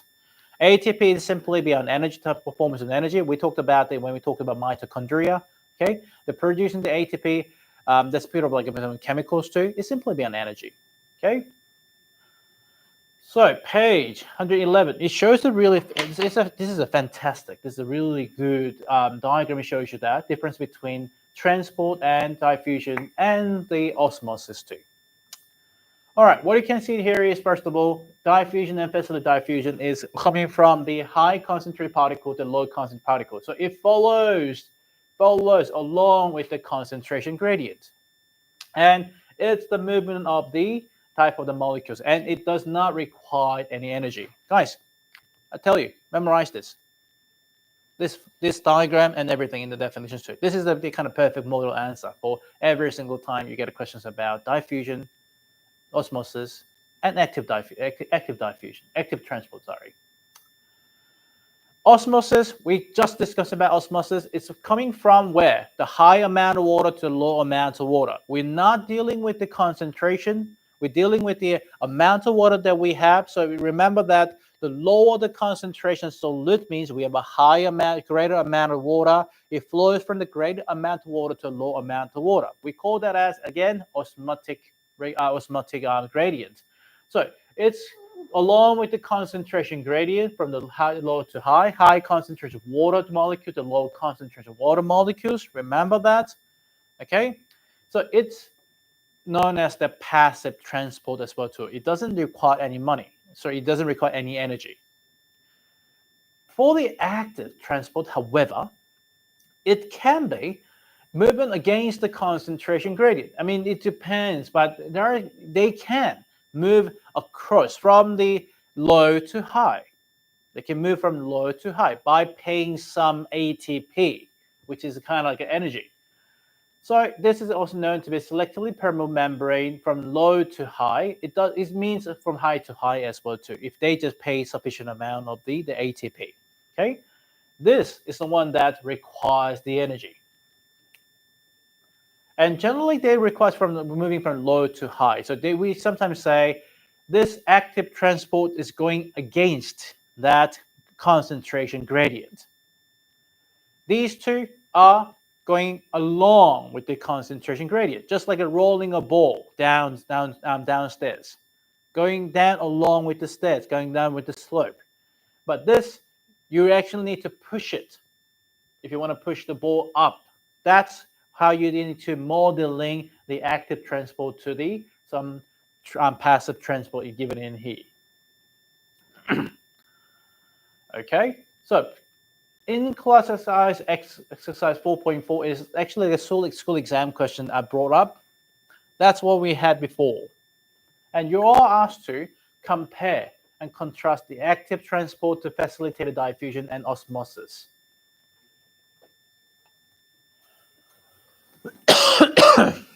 What I give you here is I'll probably give you just give you in like a table forms too.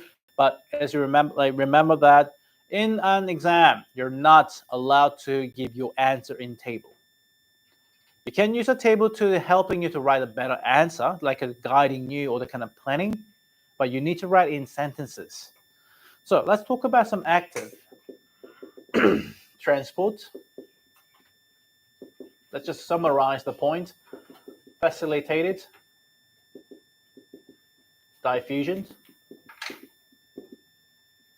and osmosis.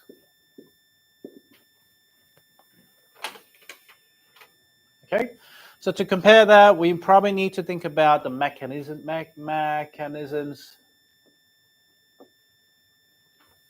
Probably use it. Mechanisms of the active the transport protein involved. Okay, also we have to talk about energy required, and maybe some examples. I'll bring you some examples too.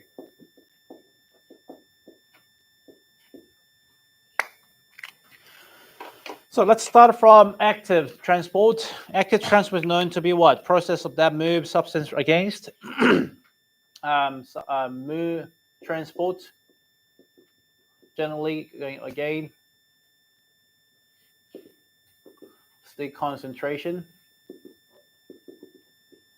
gradient. This is more general terms, but let's just remember as going against the concentration gradient.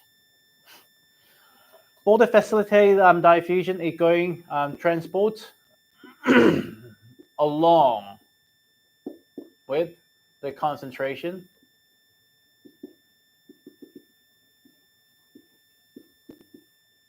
The gradient in this case. Okay, now osmosis is a specific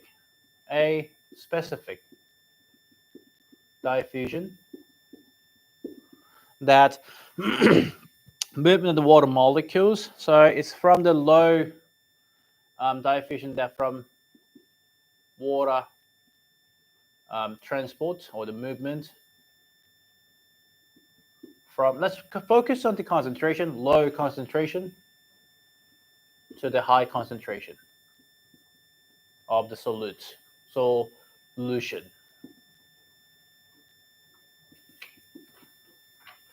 Again, do not get confused that this means that simply from greater amount of water to the low amount of water. So they follow something known as osmotic gradient in this case. All right, type of proteins involved. For the active transport, they actually use a specific, actually known as carrier. Remember the difference between carrier and the channels? The carrier proteins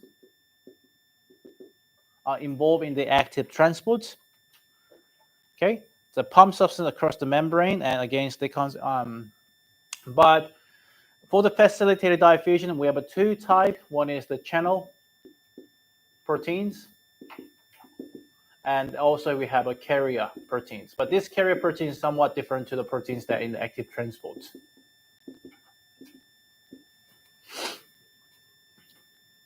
Okay, osmosis, no protein required.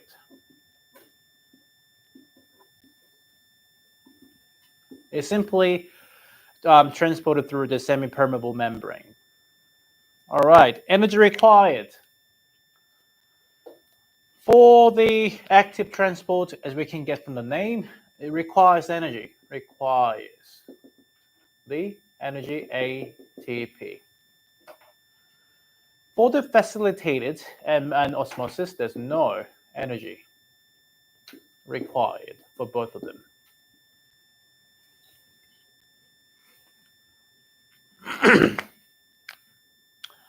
Lastly, some example of the active transport.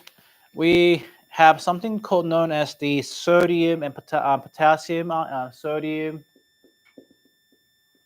and potassium pump. It's known as the one example of the active transport. Again, these are known to be not permeable in the bilayer, so we have to use very specific channels. Sodium potassium pump is known to be actively transport ions in and out, basically from in to out of the cells. For the facilitated diffusion, we talked about the glucose previously. It's the one that gets facilitated, so you don't really need to pay for that. It just gets go through the channels. Osmosis. I mean, we talked about osmosis, so it's a passive process, so it doesn't really have an example like that. We don't really talk about the examples too. Or we can talk about hypotonic, hypotonic, and isotonic situations. Study this. You have some questions in your homework, so and also giving information in that too. So I kind of describe that as what happens to your body when you have too much salt in your body, have too less salt to your body too. That's what I mean by hypo, hyper, and isotonic situations. Okay, so basically you need to know every single definitions of the active transport, passive transport, including simple diffusions, facilitated diffusion, and osmosis to compare and contrast them correctly. All right, page 113, please. We're still talking about transportation, so it's a transport of some chemicals or molecules in your bodies too. So we have two type of the two ways of the chemicals can come in and out. So again, you can still see the bilipid layer. Okay, depends on some situations too. If we need to that, your cell needs to decide to do, they can exert some of the molecules out, making there some kind of shape, the spherical shape you made with these cell membranes. Remember that it's all full of the bilipid layers. So, or sometimes they absorb that, and depends on the way you're actually doing so. For example, the good example would be the intestine, small intestine. They're absorbing the nutrients.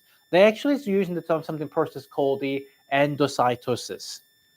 Okay, so some large molecules, even bigger than. So this is only for the larger one, even greater than. So really, for example, some amino acids cannot be transported by using any of those transportation methods. It's simply they're too big. Okay, so they can't be transported like using active transport because they're bigger than the channel size, they're bigger than the carrier size.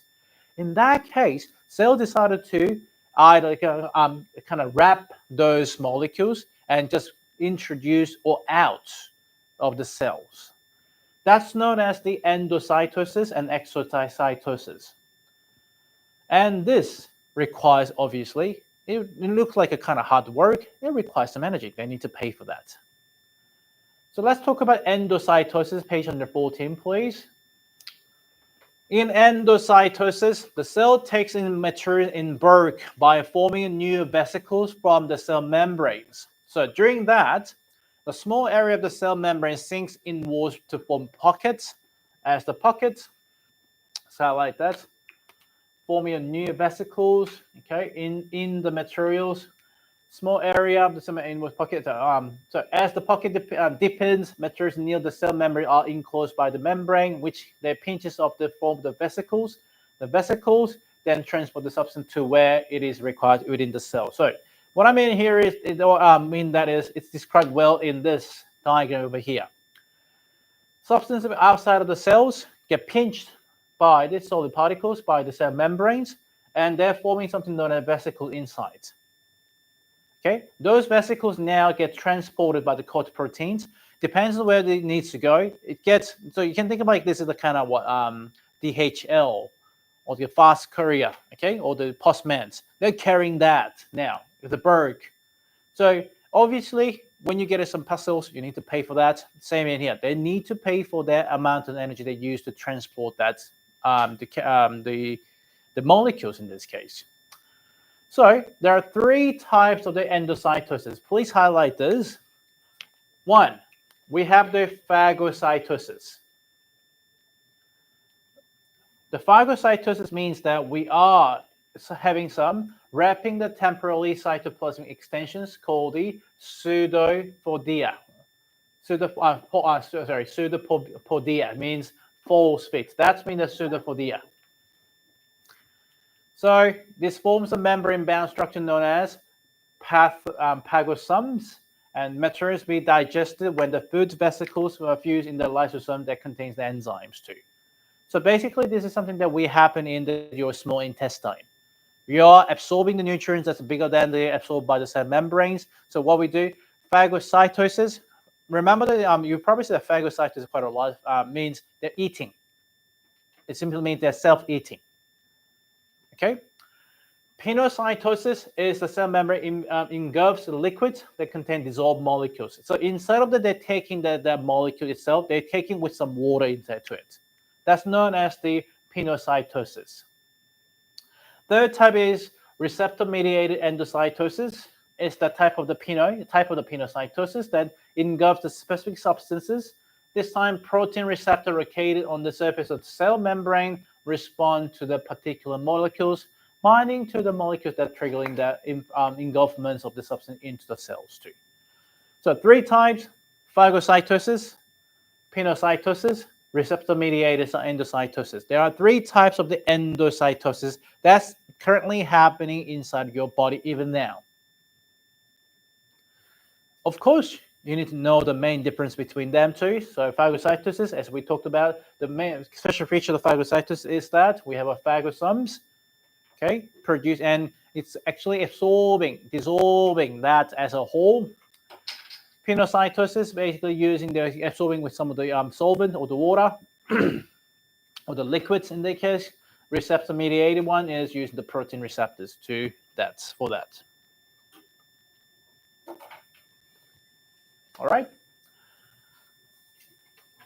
Next part is exocytosis. So way we can figure out, differentiate the endo and exo is simply, you can think about exit, out. So exocytosis means out of the cell.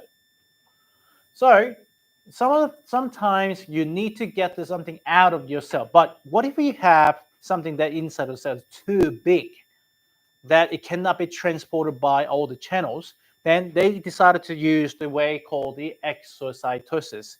Means that exiting cytoplasm.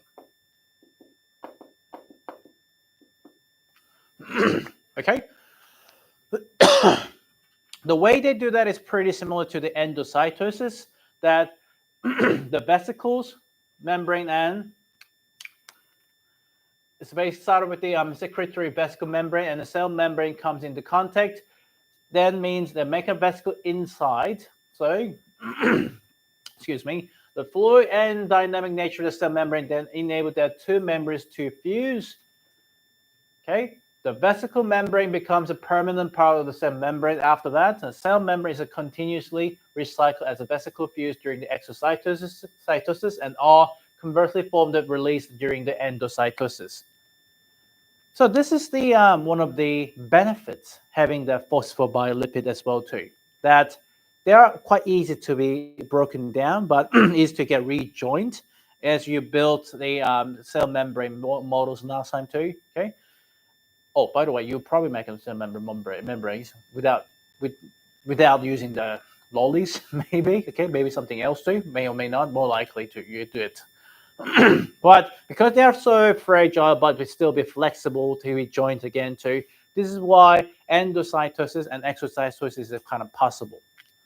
So, in addition to being used for this secreting proteins, exocytosis is also involved in the release of, please highlight that, cellular waste and the breaking down products of the lysosomes.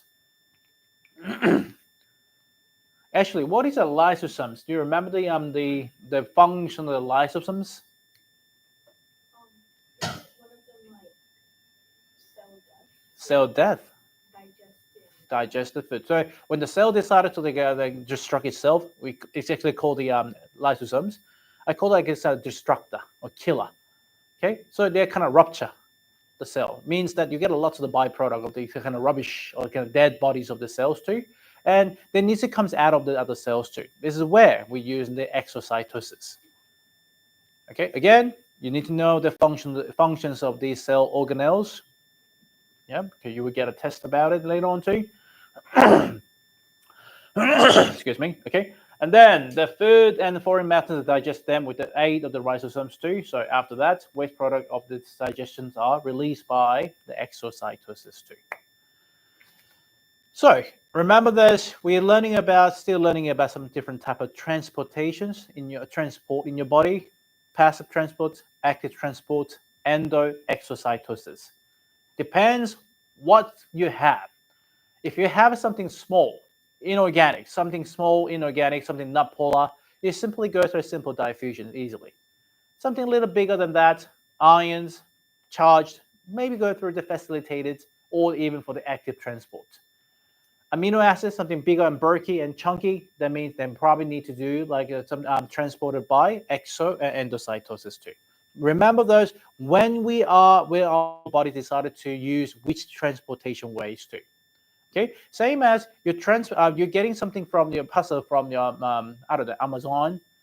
Okay, depends what you order to. If you order, they can have a small thing like a key rings. Okay, it's just simply a simple. They're gonna put it into your post box straight away.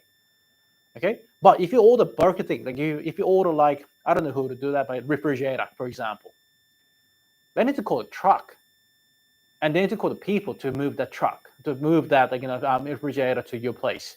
Okay, that is probably like a way you can think about in terms of the transport of the different size of the molecules in your body. Does it make sense? Can you picture that? So in class 4.5, consider the images of the red blood cells in the following figure. The arrows indicate the direction of net movement of the water. Using your understanding of the osmosis, explain how blood cells would shrink and swell and burst. So let's go for some people like in a hypertonic and hypotonic situation there. Shrink. So this is the case. When a red blood cell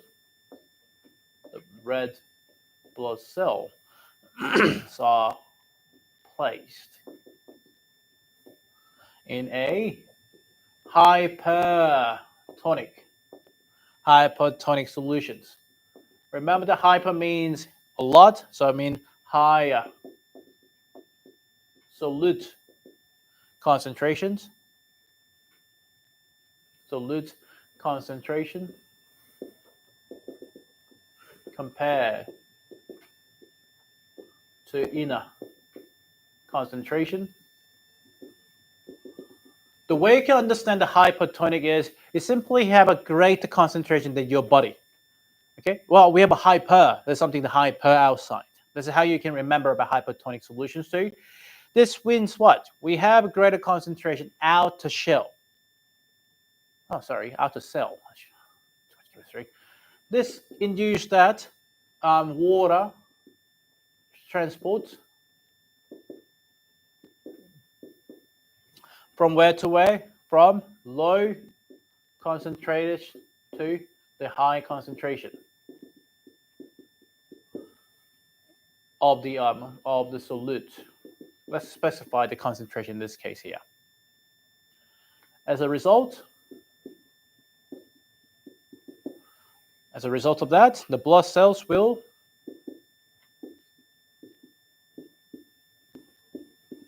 lose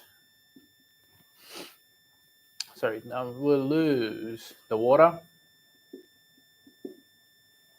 and then causing them to get shrink. And that's what happened. So this is what he's showing in here. This is what happened in the shrinking of the red blood cells in the hypotonic. B, what if we have a something situation called a hypotonic situation then? So it's got to be here. When blood cells in a hypotonic solution.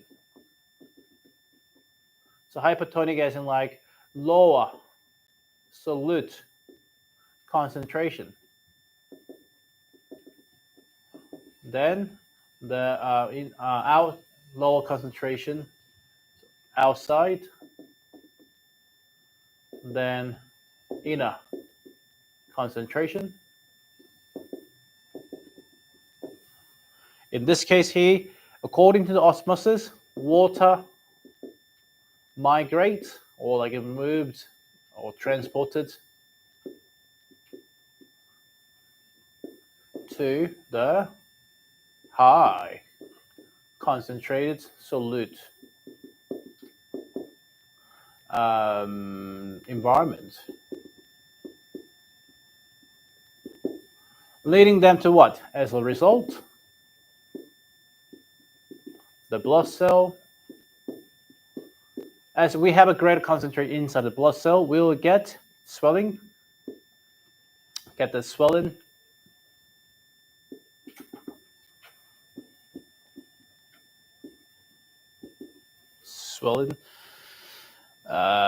and eventually, or get, that's right there, cell will increase the volume. Let's write that this way, increase in volume, eventually bursted.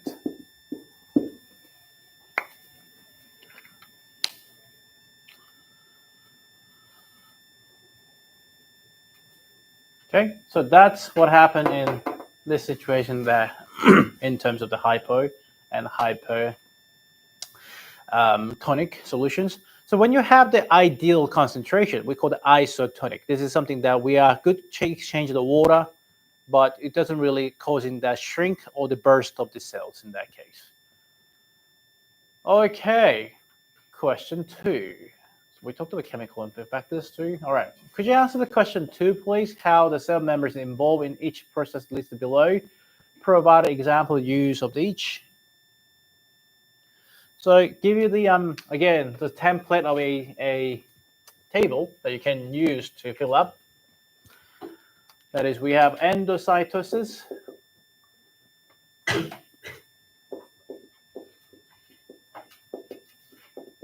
We have exocytosis. Okay, in terms of their definitions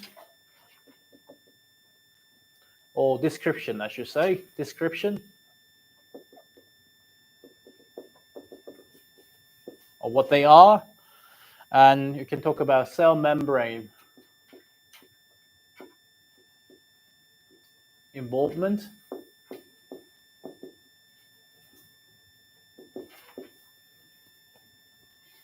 And lastly, you need to include examples.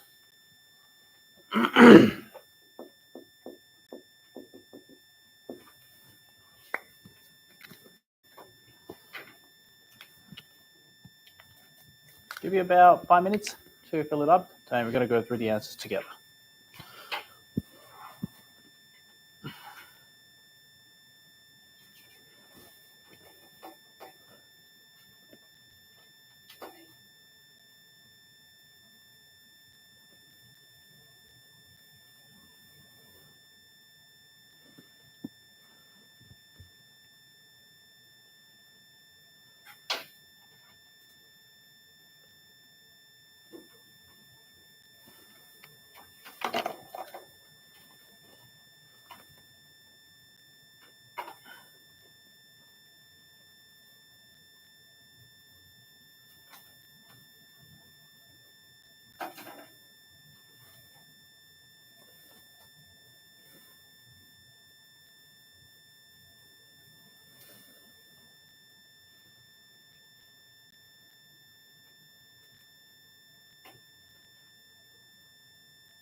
Okay, let's describe the endocytosis and exocytosis in order. So endocytosis is so okay, entering into the cytoplasm. So this is basically known as the active transport.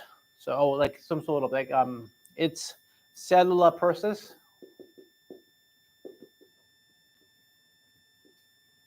Cellular process in which the cell is just use the word engulf, kind of engulfs, like digesting, like embedded in substances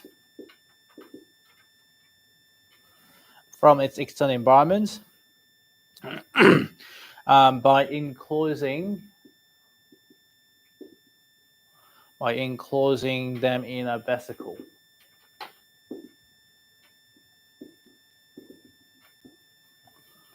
So it's from out to inside. Exocytosis it's kind of opposite. So it's a kind of cells expels the substances from its internal, from inside to outside of the cytoplasms. Involves the fusion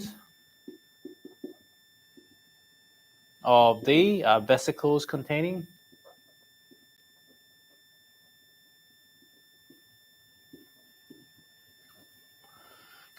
cellular products.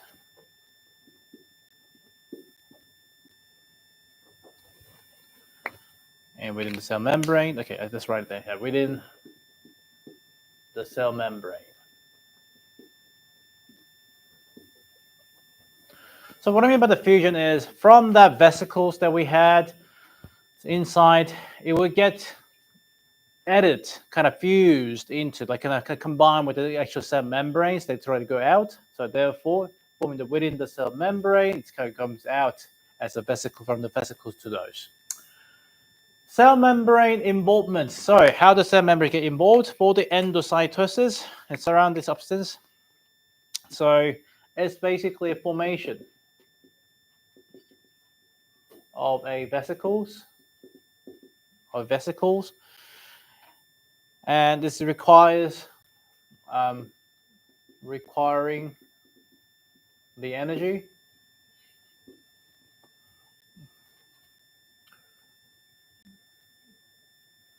Okay. Types of the endocytosis. Hope you remember those.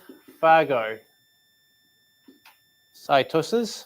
We have one type, phagocytosis. We have a pinocytosis.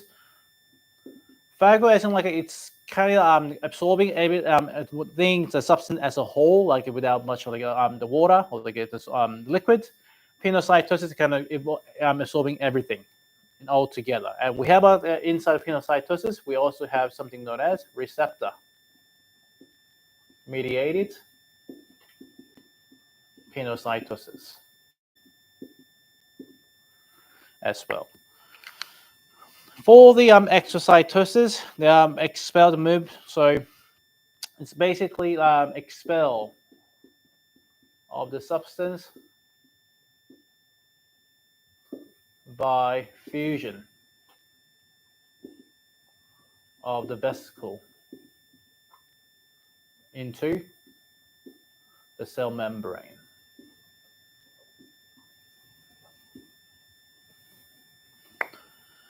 And that's basically release of the substance in this case. All right, examples of the endocytosis, let's start from that. In the immune cells, so we use immune cells what they do, endocytosis is very important too by means digesting the pathogens, the germs, basically the bacteria.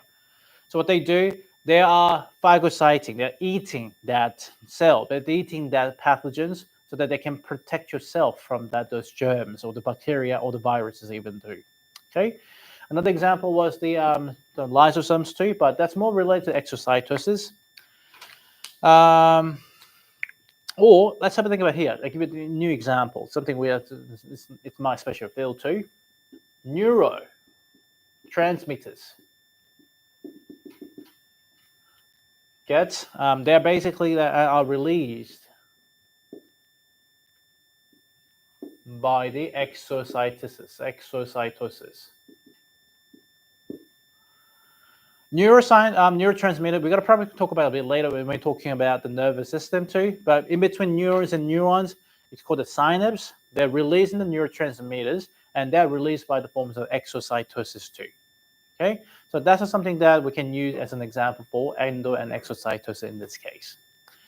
Any questions up to here? We just kind of almost finished about the talking about transport, and probably in module 2, at the end of module 2, we're going to talk about transportation of specific chemicals with molecules. For example, gases, some of the nutrients, and for that, you actually need to have some background knowledge, pre-production knowledge about diffusions, active transport, endo and exocytosis as well too. So there will be a chance we are coming back to this. Okay, let's move on to the last chapter, please. The factors affecting the exchange of materials across the membranes. I kind of talked about that in the beginning of the class today, and I kind of explained you that use your common sense that when we have high concentration differences, obviously it will fasten up the diffusions. So in terms of the across the membrane, the chemical factors, let's go one by one. So we have a few factors of the affecting the exchange of materials across the membrane. One is the chemical factors. So it depends on what type of properties they have. It will affecting the amount of diffusions too. So for example, it's big, or is it really highly charged, positive and negative? It will affect that. It will have a slower rate of the diffusions. So it's also given over here. Many uncharged molecules, such as ethanol, can easily penetrate the cells because they can dissolve in the phospholipid layer. But hydrophilic charges, such as sodium, potassium, cannot cross the hydrophobic center of the membrane. Remember the hydrophobic. Okay, hydrophilic, loving the water. Hydrophobic, hating water. Okay, so from the phospholipid part, lipid is the one that has a high hydrophobic. Phosphorus part is a hydrophilic part too. Hope you remember that in the structure. Water is not lipid soluble, so therefore cannot move through the hydrophobic tails, but it's basically known as semi-permeable membrane. Physical factors, we talked about that. It depends on the size of the particles. It will affecting the amount of the speed of the diffusions too. The bigger the size, it will slow the diffusion, obviously. The size and the shape of the molecules affect the movements. So very large molecules, so glucose and amino acid are example of the large molecules. So they use we learned that carrier proteins to move through the cell membrane. So very large molecules that need to be transported out of the cell are moved by endo or exocytosis, as we discussed it today. Always bring back to the memory that I talked about Amazon delivering the fridge, delivering the small parcels too. Depends on how big the size is. The amount of people, amount of the type of the transportation you need is quite different too. That's what I'm talking about basically in here. The size is moderate, small. You don't really need to go to the stage of the endo or exocytosis.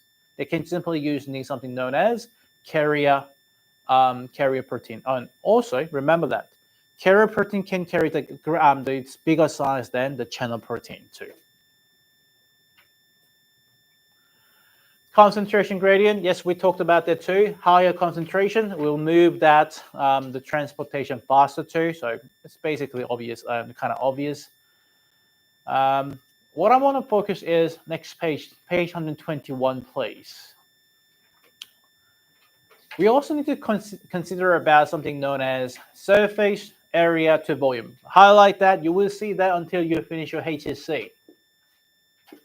Not only for this cell membrane structures, you will see that why we care about surface area to volume. So in short, it's something known as surface area to volume in this case.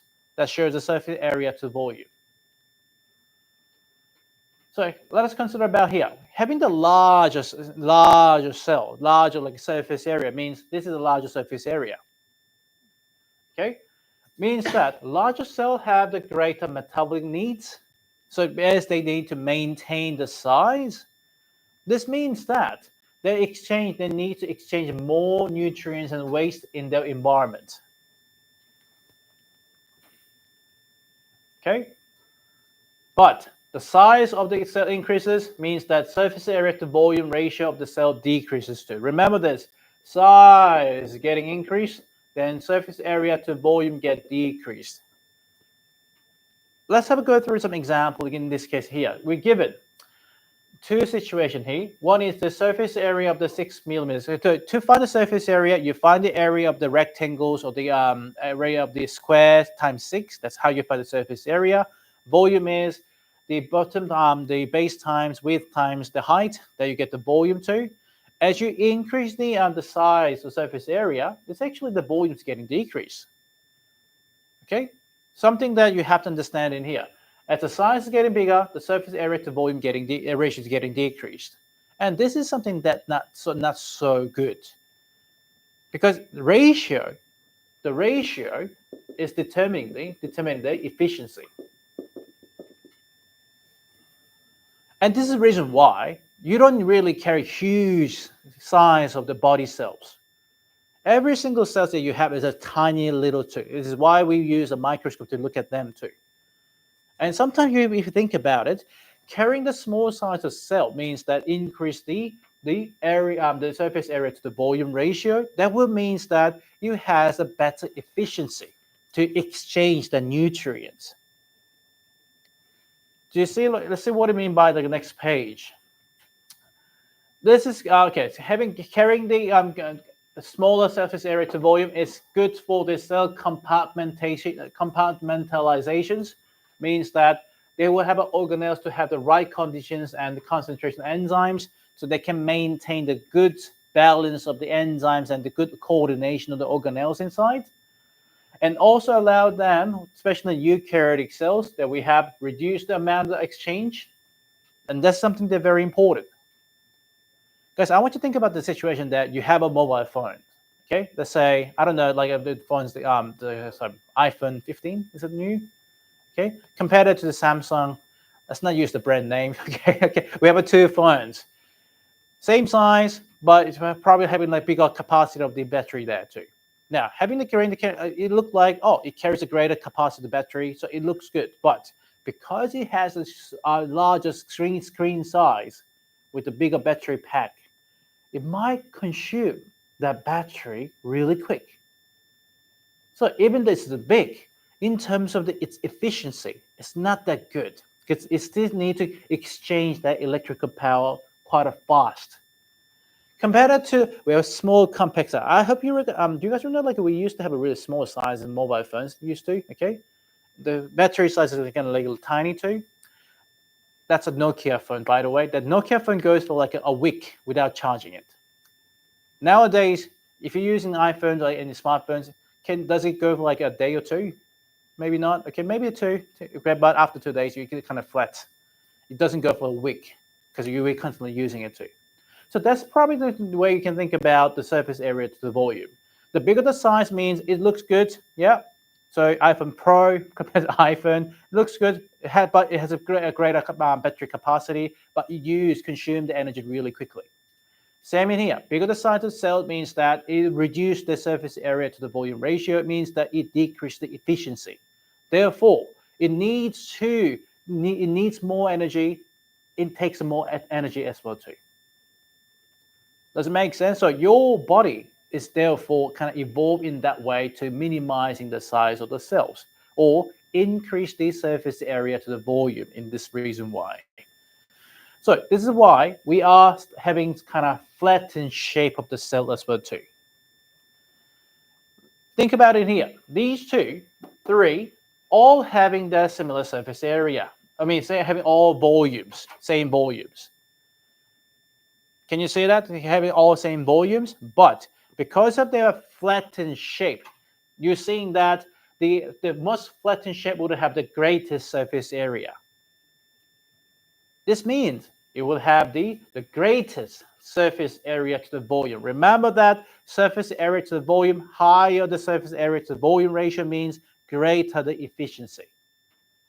It does not require to exchange the nutrients a lot because due to the small area to the volume, but still it lasts longer. So your cells, you probably see your cells kind of more like a flattened. You don't see many cells kind of square, like kind of cubic cells in that reason too.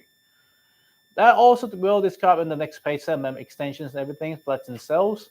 And so next week, we're going to continue on to finish up this bit of the cell functionings too. I'm going to bring some notes, extra notes on the top after chapter 4. There are more chapters actually. Please revise that, different type of transportations, including simple diffusion, facilitated diffusion, osmosis, active transport, endo and exocytosis, and the factors affecting the diffusion rate too. Okay, it's quite a lot of the information. This is why I really want to do that before we're having a Christmas holiday, but things happen. So I'm sorry about that too, again. But hopefully we don't get the situation again. So I hope not. We will be all right. So next week, we're going to continue on to that. I'm going to bring some questions that we can do in the classroom too. We're going to go through the questions together. It's not a topic test. Give you relief, okay? But we will definitely get a module test after we completed all the modules. There will be up to 6 chapters. Once we complete all the 6 chapters, you get a massive module 1 test. Massive, as in like it goes for like 1.5 to 2 hours for the test. That's it. Homework. Homework for this is also uploaded on your class 365. You can download it, or for those who are here, I can give you a print of that.